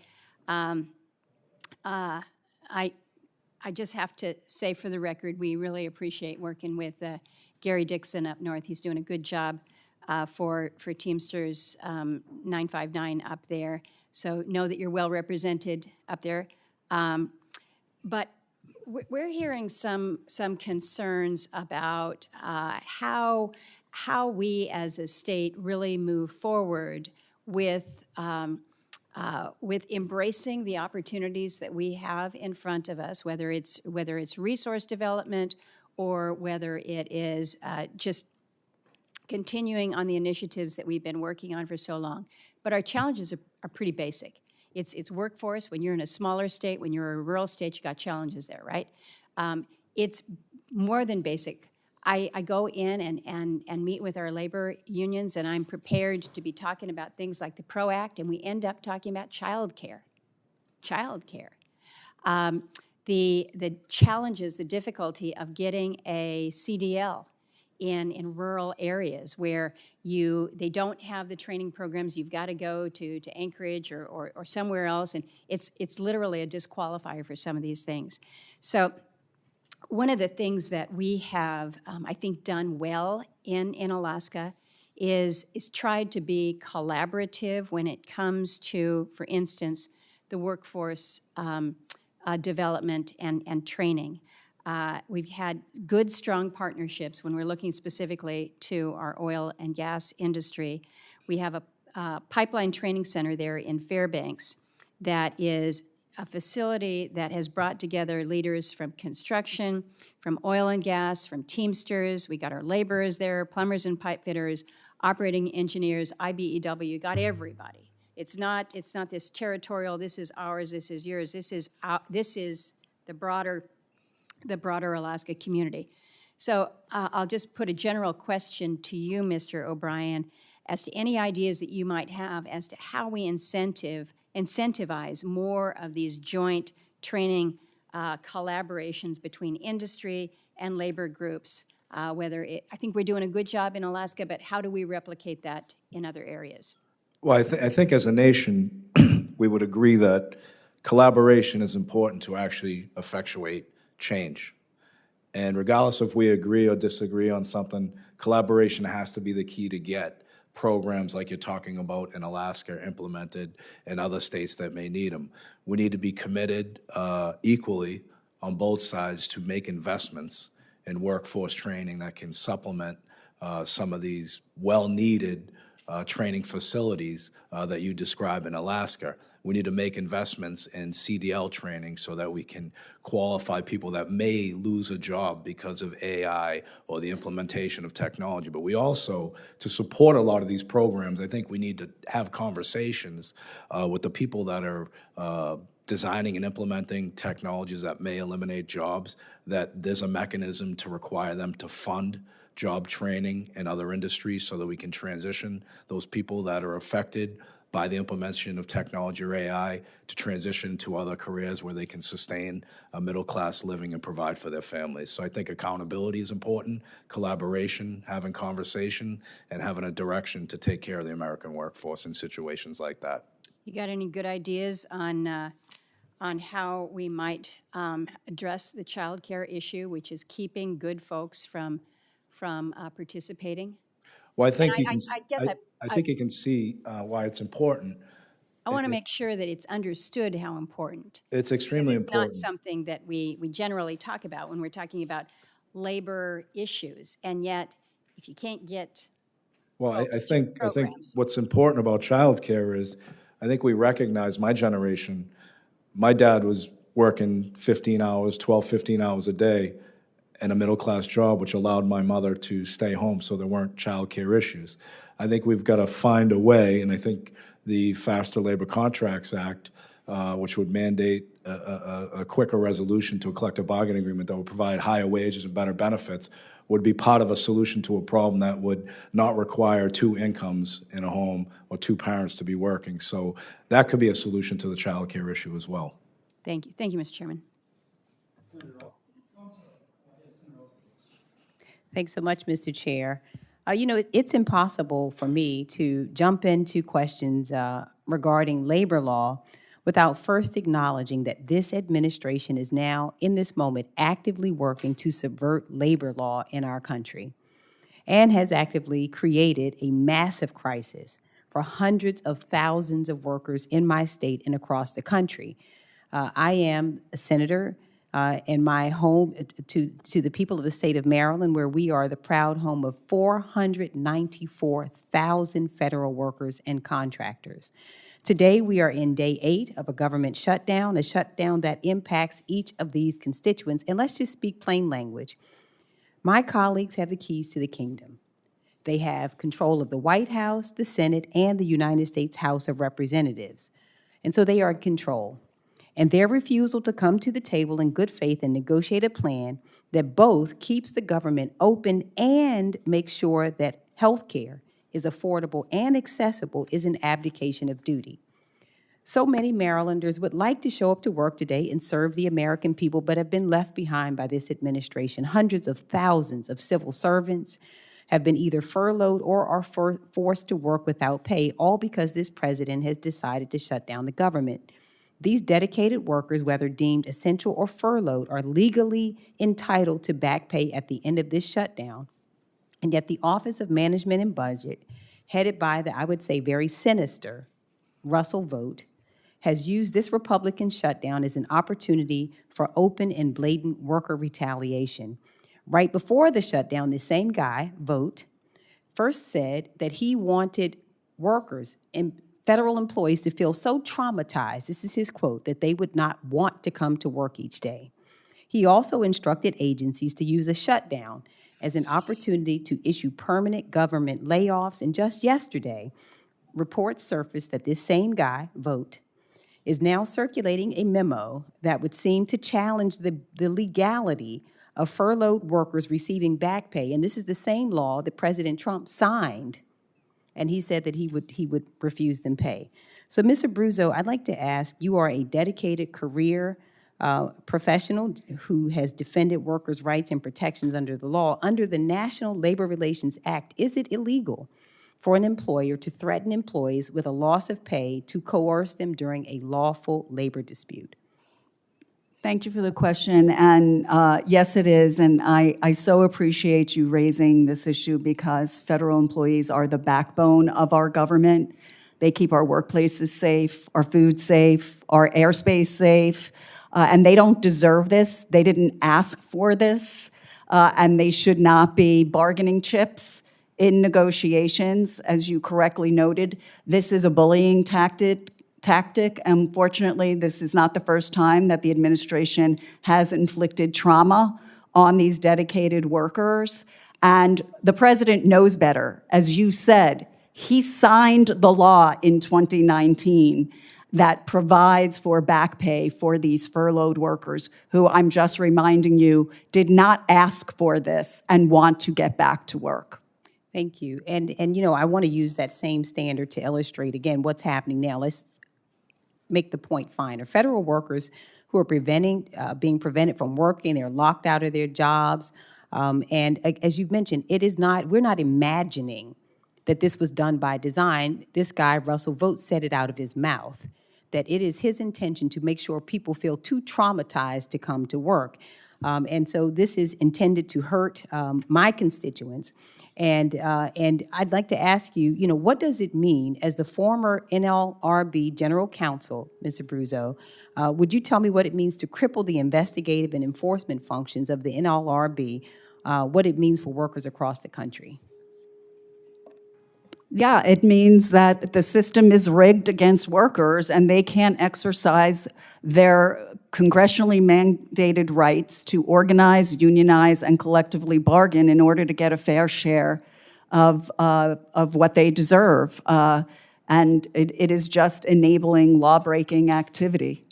And so just to be clear, and I just have a few seconds left here, the Department of Labor has furloughed over 76% of its staff, leaving a skeleton staff to keep American workers safe and protect their civil rights in the workplace. And just 24% of OSHA staff are working without pay. Just 10 employees are working at the wage and hour division, the division charged in part with preventing child labor. All 10 are working without pay. So this is a horrible mess. And I want to just leave with a quote of President Trump, who once looked into the camera and told us the following, and I quote, "If the government shuts down, I think the president would be blamed, and rightfully so." This shutdown lands at his feet. Thank you. For the record, if Senator Schumer would agree to reopen, it could reopen tomorrow. Next is Senator Moody. I feel like we have to address all of the comments that have been made, but especially the last entire amount of time that was designed to suggest that this is a shutdown on anyone's watch other than the Democrats. And we cannot let that go unanswered. And I agree with Ms. Abruzzo that this is a system designed against workers in the sense that this whole design of this shutdown, led by Shutdown Schumer and these Democrats that won't just keep the funding going for a few weeks while we can figure out next year's spending, it is their design to blame it on President Trump, to blame it on the Republicans, but it is in fact the Democrats who have decided not to continue funding. So they have to spend an entire time, when I really want to get to bipartisan solutions for labor. I was very excited. I have all these suggestions, especially Florida. I feel like we've done a lot of things right for workers. You cannot have somebody sit here and put in front of the American people that the government is shut down because of President Trump or because of the Republicans. It is on the backs of the Democrats, who we've given them time and time again the opportunity to show up and vote yes, let's keep the government open so we can engage in these bipartisan conversations. As someone whose oldest boy is in the Army, as someone who understands that people are facing not getting paychecks, and I think we just heard 5 minutes of comments on this rather than getting to bipartisan solutions on labor, because someone comes from a state where they have a lot of people that are employed by the federal government, and they, by golly, need to blame it on someone else besides the Democrats that are not showing up and voting to open this government. And it makes me incredibly sad because we have really hardworking people in this country that are not going to get their paycheck very soon. And so I appreciate you letting me indulge in correcting the record, because we are here to do important work. This president, more than any president in my memory, has said, how can we come together in a way that is pro-worker and pro-business, American business, and do right, and focus on how we can maybe tweak our laws to have a better system in place. I'm all about that.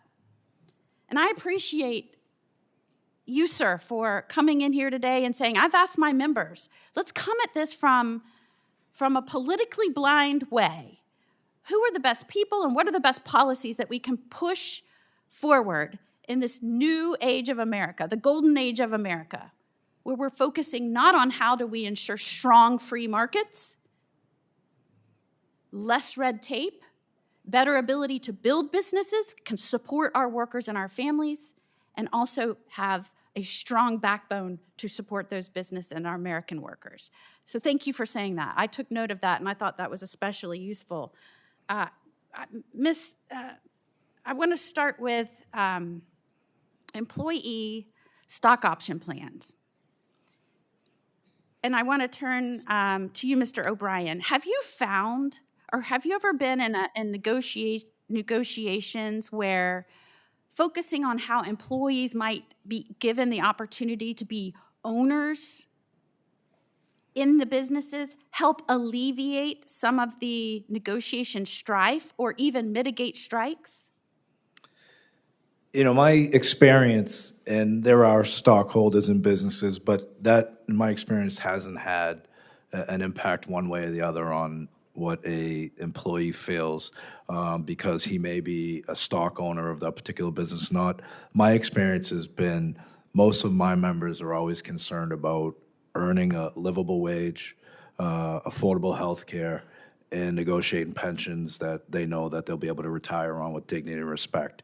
My experience also in situations where you have employers that don't want to agree to retirement plans or any type of retirement outside of 401k, my experience has always been when you look at the demographics of a 401k versus a pension, a 401k is usually taking money out of your own pocket, investing in a retirement plan. If you're lucky, employer may or may not make contributions to match that, but so it's no guarantee. You haven't seen that be helpful in negotiations? No, I have want not. to turn to you, I Ms. have not. Gessler. Have you seen that?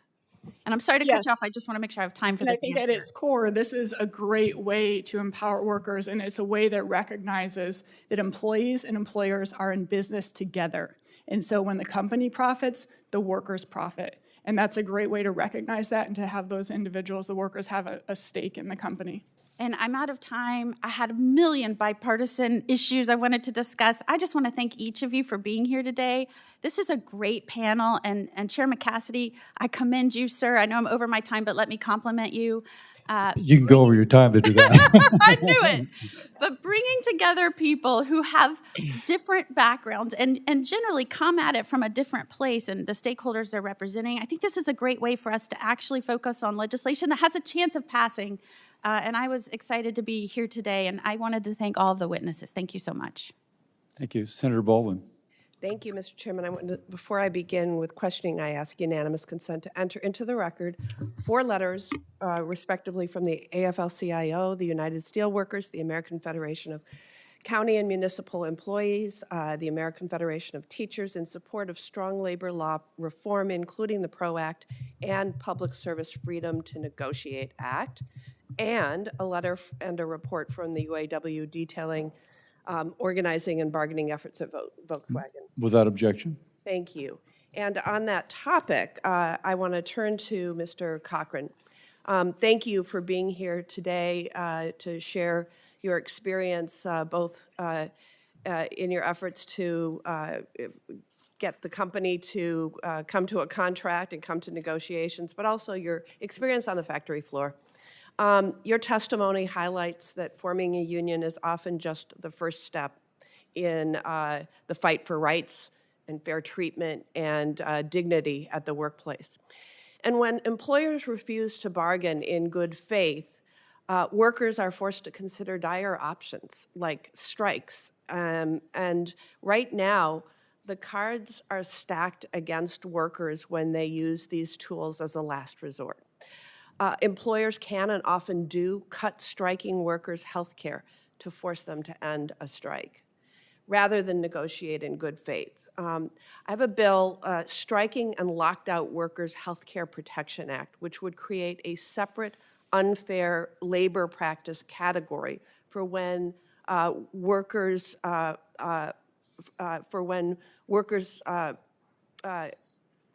employers cut or alter workers' health insurance while they are on strike or locked out.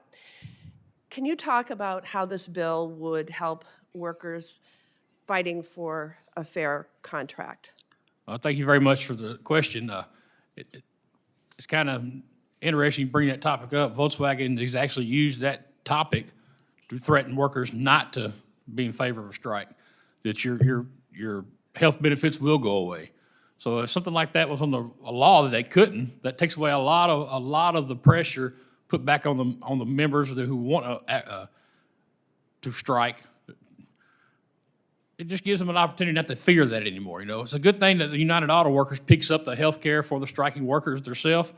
We're very grateful for that. But there's a lot of union workers or non-union workers who want to strike that just don't have that option.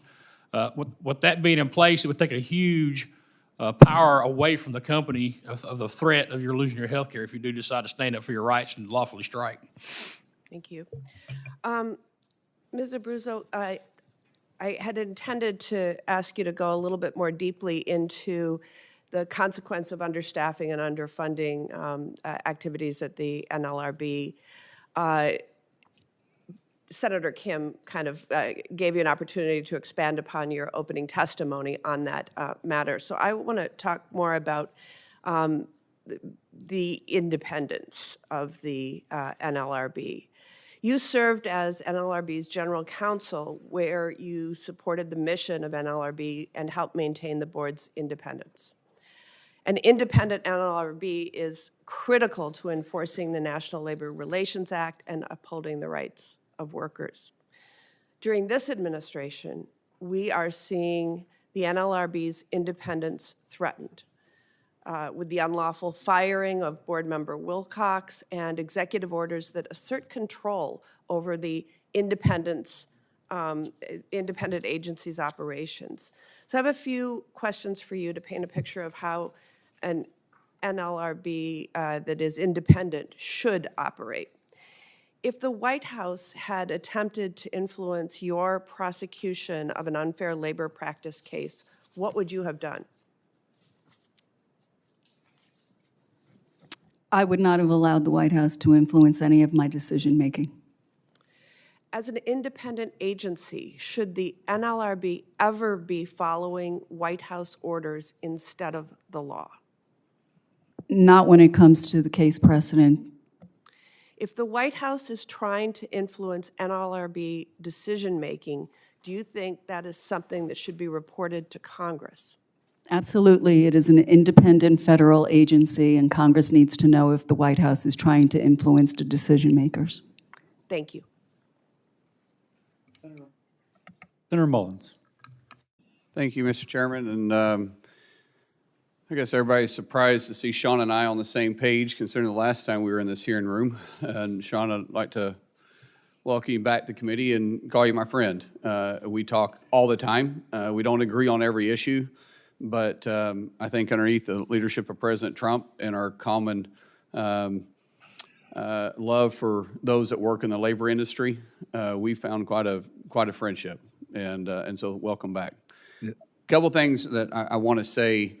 First of all, we've heard our Democrats come in and with their talking points about the shutdown. I just want to remind that every one of those Democrats that spoke today about the shutdown, every one of them voted for this exact same CR with the exact same language, with the exact same numbers a year ago to keep the government open. Every one of those Democrats that spoke about it today also voted for it in December. Most of them voted for it in January, and 10 of them voted for it in March. So for them to sit there and say that it's blamed on anybody else but themselves is a lie, because the fact is they elected Chuck Schumer to be their leader, and he's the one that is running scared of his election of AOC not until 2028. He's the one that got chastised in March by her, and all of a sudden his attitude about shutting down the government's changed. So if he would just simply release his members, all those federal employees that they're concerned about could easily go back to work, because they know as good as anybody else, when they chose to shut down the government, they gave the power to the President of the United States during a shutdown, the authority to deem employees essential and non-essential. It's his discretion. So if they really are concerned about the employees, open the government back up. In fact, we're going to be voting again today on a CR, isn't that right, Chairman? That they could open the government up today, and we could just simply go right on with business.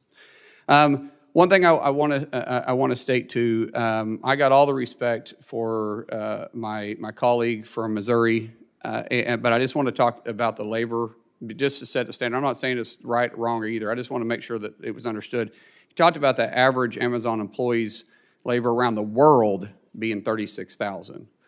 Just for statistic purposes that people understand, that's for the world. There's different labor rates, obviously, in different countries, especially third world countries, than there is inside the United States.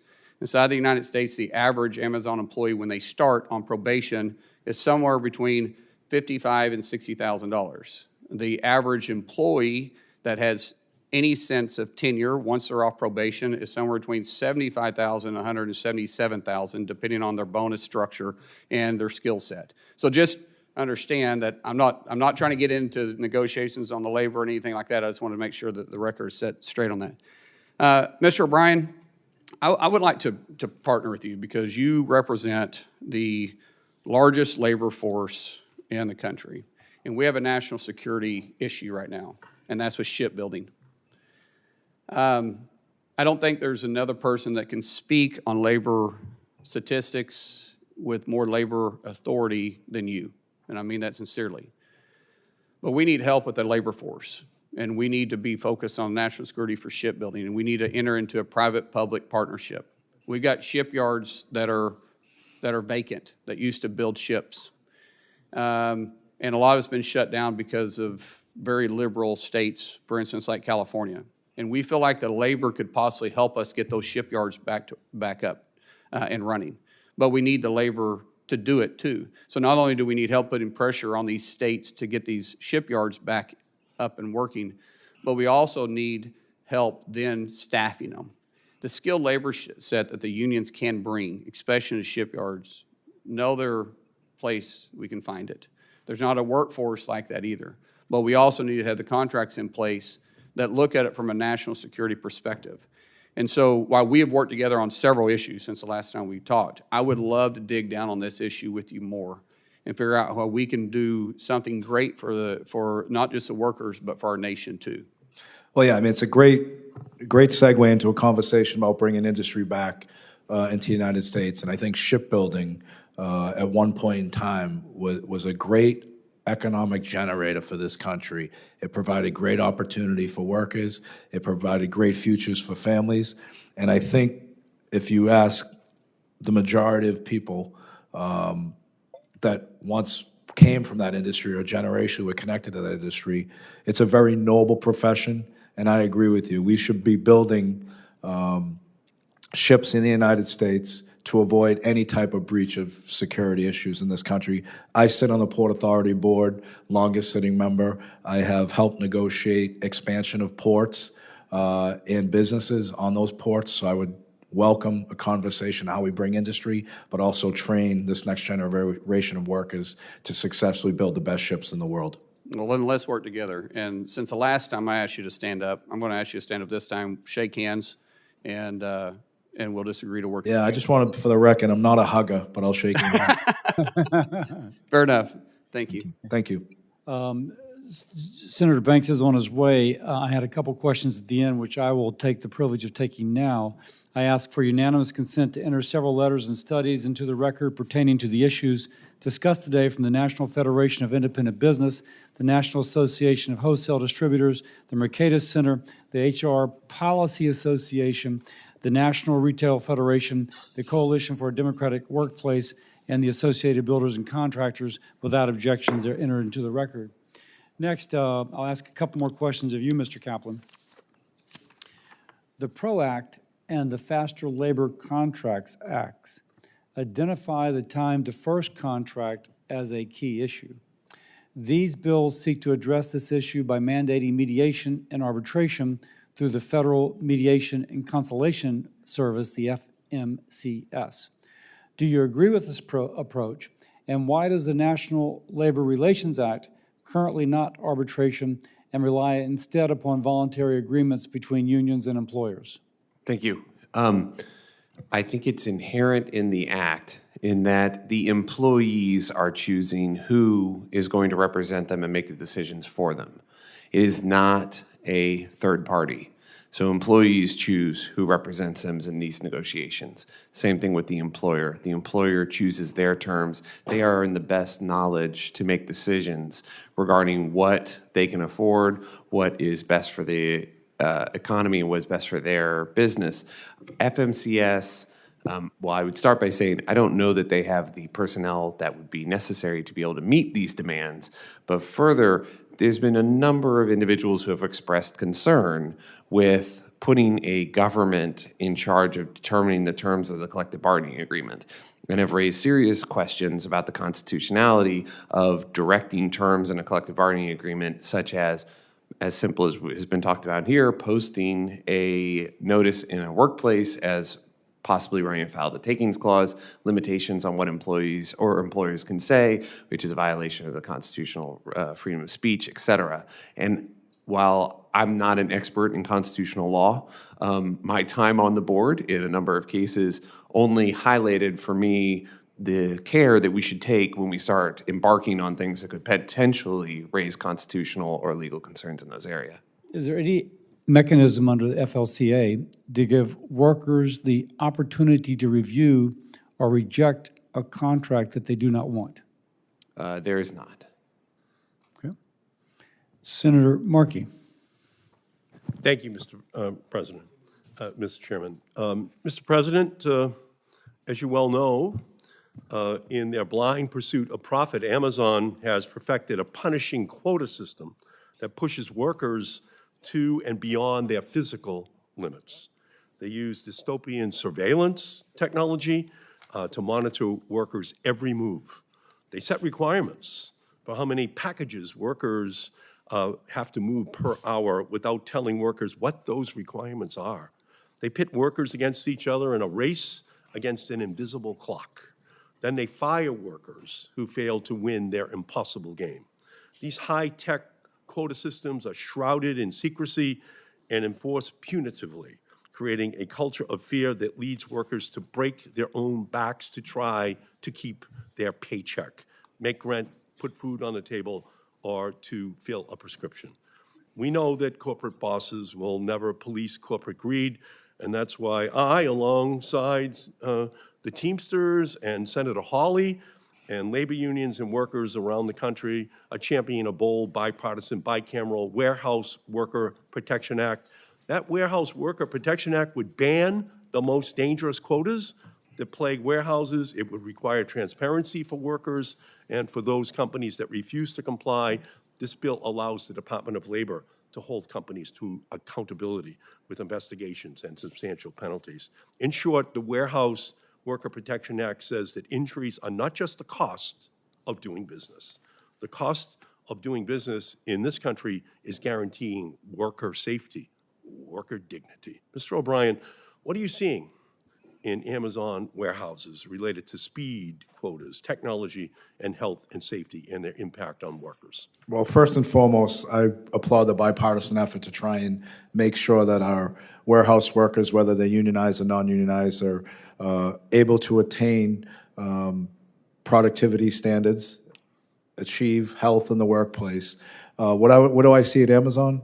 And I stated this earlier, I see 150% turnover ratio because the quotas, which are not transparent and equally implemented across the board, is promoting a workforce that is recycling continuously. There's no continuity of the workforce. They've got the highest injury rates, highest violations at OSHA. And, you know, I think it's important to recognize, not just at Amazon, but in the warehouse industry as a whole, we got to not forget probably the most difficult times this country ever faced was during COVID. And during COVID, I represent many, many workers who work in the warehouse industry, who work with total disregard, who are deemed essential, just like the Amazon workers, like the UPS workers, and like many other grocery warehouse workers that were deemed essential workers. And they went to work every single day, and they went to work, provided goods and services to this country with total disregard for the health and safety of themselves and their families. So we can't neglect the fact that these are essential workers that need to be protected, not just during COVID, but beyond COVID. And I think it's important to recognize that we have a company that does the same exact work under contract, United Parcel Service and DHL. And through a collective bargaining agreement, we sit down, negotiate terms and conditions, we negotiate safety, we negotiate productivity standards. And if you look at the comparison to a unionized workforce that does the same work as Amazon, as UPS, you will see that when there is not transparency in any industry, especially productivity standards, there's going to be high turnover, higher injury rates, and not consistency of the workforce. So thank you, Mr. President. My father was a union leader. He lost a finger in a warehouse when he was a young man, before OSHA. He used to use another finger to describe that company in terms of their disregard for his safety. But that's what's happening now with AI. The very humanity of these workers now is being lost. And we have to make sure that it gets protected. And thank you, and the Teamsters, Mr. President, for your work on it. And Mr. Cochran, the warehouse industry is leading the pack on supercharged injury rates and work speed quotas, but corporate greed doesn't discriminate. Auto industry bosses also forsake workers' dignity just to pad their own pockets. What are you and your co-workers experiencing in Chattanooga? So thank you for the question. As far as dignity in the workplace, we actually asked them to sign a thing saying they would, every worker would have dignity and all this stuff. They refused to bargain with us on that, refused to even sign the memorandum of understanding about that. One of the things we struggle with mostly is about bathroom breaks. So we have 10 minutes to use the bathroom every 2 hours. Not everybody has to go to the bathroom at the same time. People need to go maybe between those times. It's very, very seldom they get relieved from the line to go do this. We had an incident where actually one of our members actually relieved themselves while on the production line. And then they were actually refused to go clean up. You have to wait till your break time, wait till your lunch or whatever it is. It's an extreme case, but year after year we've talked to Volkswagen about this very topic, and it's still a topic of concern while we're going through bargaining. It's just, they shouldn't be allowed to come to our country and just break our labor laws and treat our people the way they do. It's unfair to the workers. Thank you for what the UAW is doing. Thank you for what the Teamsters are doing. Thank you for the union movement. Thank you. Mr. Chairman. Thank you. I yield 5 minutes to myself for questions. Mr. O'Brien, you wrote an op-ed in January about how some companies abuse the H-1B visa program, and I want to read part of it. You wrote that, quote, not content with shipping jobs to India or China, corporatists have found a way to control their subjects right here in America. H-1B is a way for employers to hurt the American workforce and make foreign workers their serfs. Mr. O'Brien, how are corporations abusing our immigration system to bring cheap labor here? Well, I think, namely, the HB1 guest visas were supposed to be used to hire foreign workers with very unique skills that could not be found in the U.S. And like anything else, you know, those employers expanded the programs and started expanding that to workers from distressed countries, bringing them over, paying them far less, and exploiting them. That was not the intent. The intent was to bring workers over here that had a unique skill set that could be utilized in certain circumstances, you know? And we've even seen in some cases where employers have brought these folks over from foreign countries with no unique skill set, but they taught them English. And that's not part of the program, and that's not the way the program should be. Employers should be mandated to invest in American workers, and if the skills aren't here, allow the opportunity for people to come over for a short period of time and teach those skills to our American workers. And you know, the thing that's missing in this whole conversation, and I'm a product of immigration, I think all of us are, and I embrace immigrant workers, but the reality of it, the burden keeps getting pushed on the workers, on the unions that represent undocumented workers or the unions that represent illegal aliens or however they're classified. But there's no discussion and or consequences for the employers that hire and exploit these workers. That's the troubling part for people like myself. Yeah, I totally agree. You titled your op-ed, "Why H-1B is Wrong for American Workers." I want to talk more about that and ask you, why is the H-1B visa system wrong for our American workers, and what should we do about it? Well, we have such a talent pool in this country, and we should be utilizing and investing in that talent pool and train Americans to do these jobs. You know, it's unfortunate when you, and I read this the other day and it caught my eye. We are American, and in too many situations, we're American't. And this is one situation that demonstrates where we take that American't approach, bring people over to do jobs that we have plenty of people that are qualified, willing, and able to do for higher wages and better benefits. Yeah, totally agree. I just introduced legislation to reform the H-1B program. H-1B visas, as you've already said, were supposed to only be for the best and the brightest foreign workers in high-skilled occupations when American workers aren't available first. Here are some of the recent H-1B visas granted in the last 4 years. A landscape architect with a salary of $36,000, that was one of them. A squash professional with a salary of $50,000. A substitute teacher with a salary of $20,000.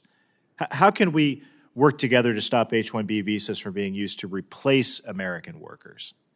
Well, I think we've got to hold these employers accountable and make certain that there are stiff penalties for the exploitation and the pandemic in this situation of liabilities when they're not telling the truth. I mean, we have the best colleges and universities in the world in this country. And you use the example of a substitute teacher at $20,000 per year. We don't have people coming out of colleges and universities in America that are qualified to teach? We obviously do. The H-1B program isn't the full story.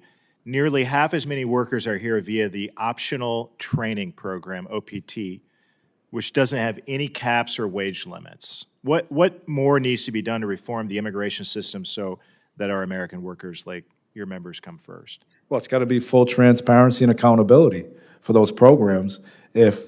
Like anything else, if people are not being held accountable and there's no checks and balances in place, they're only going to get away with what they're allowed to get away with. Totally agree with that. I appreciate all of you being here. For any senator wishing to ask additional questions for the record will be due at 5 p.m. Thursday, October 23rd. Thank you to all of our witnesses for your testimony today. The committee stands adjourned.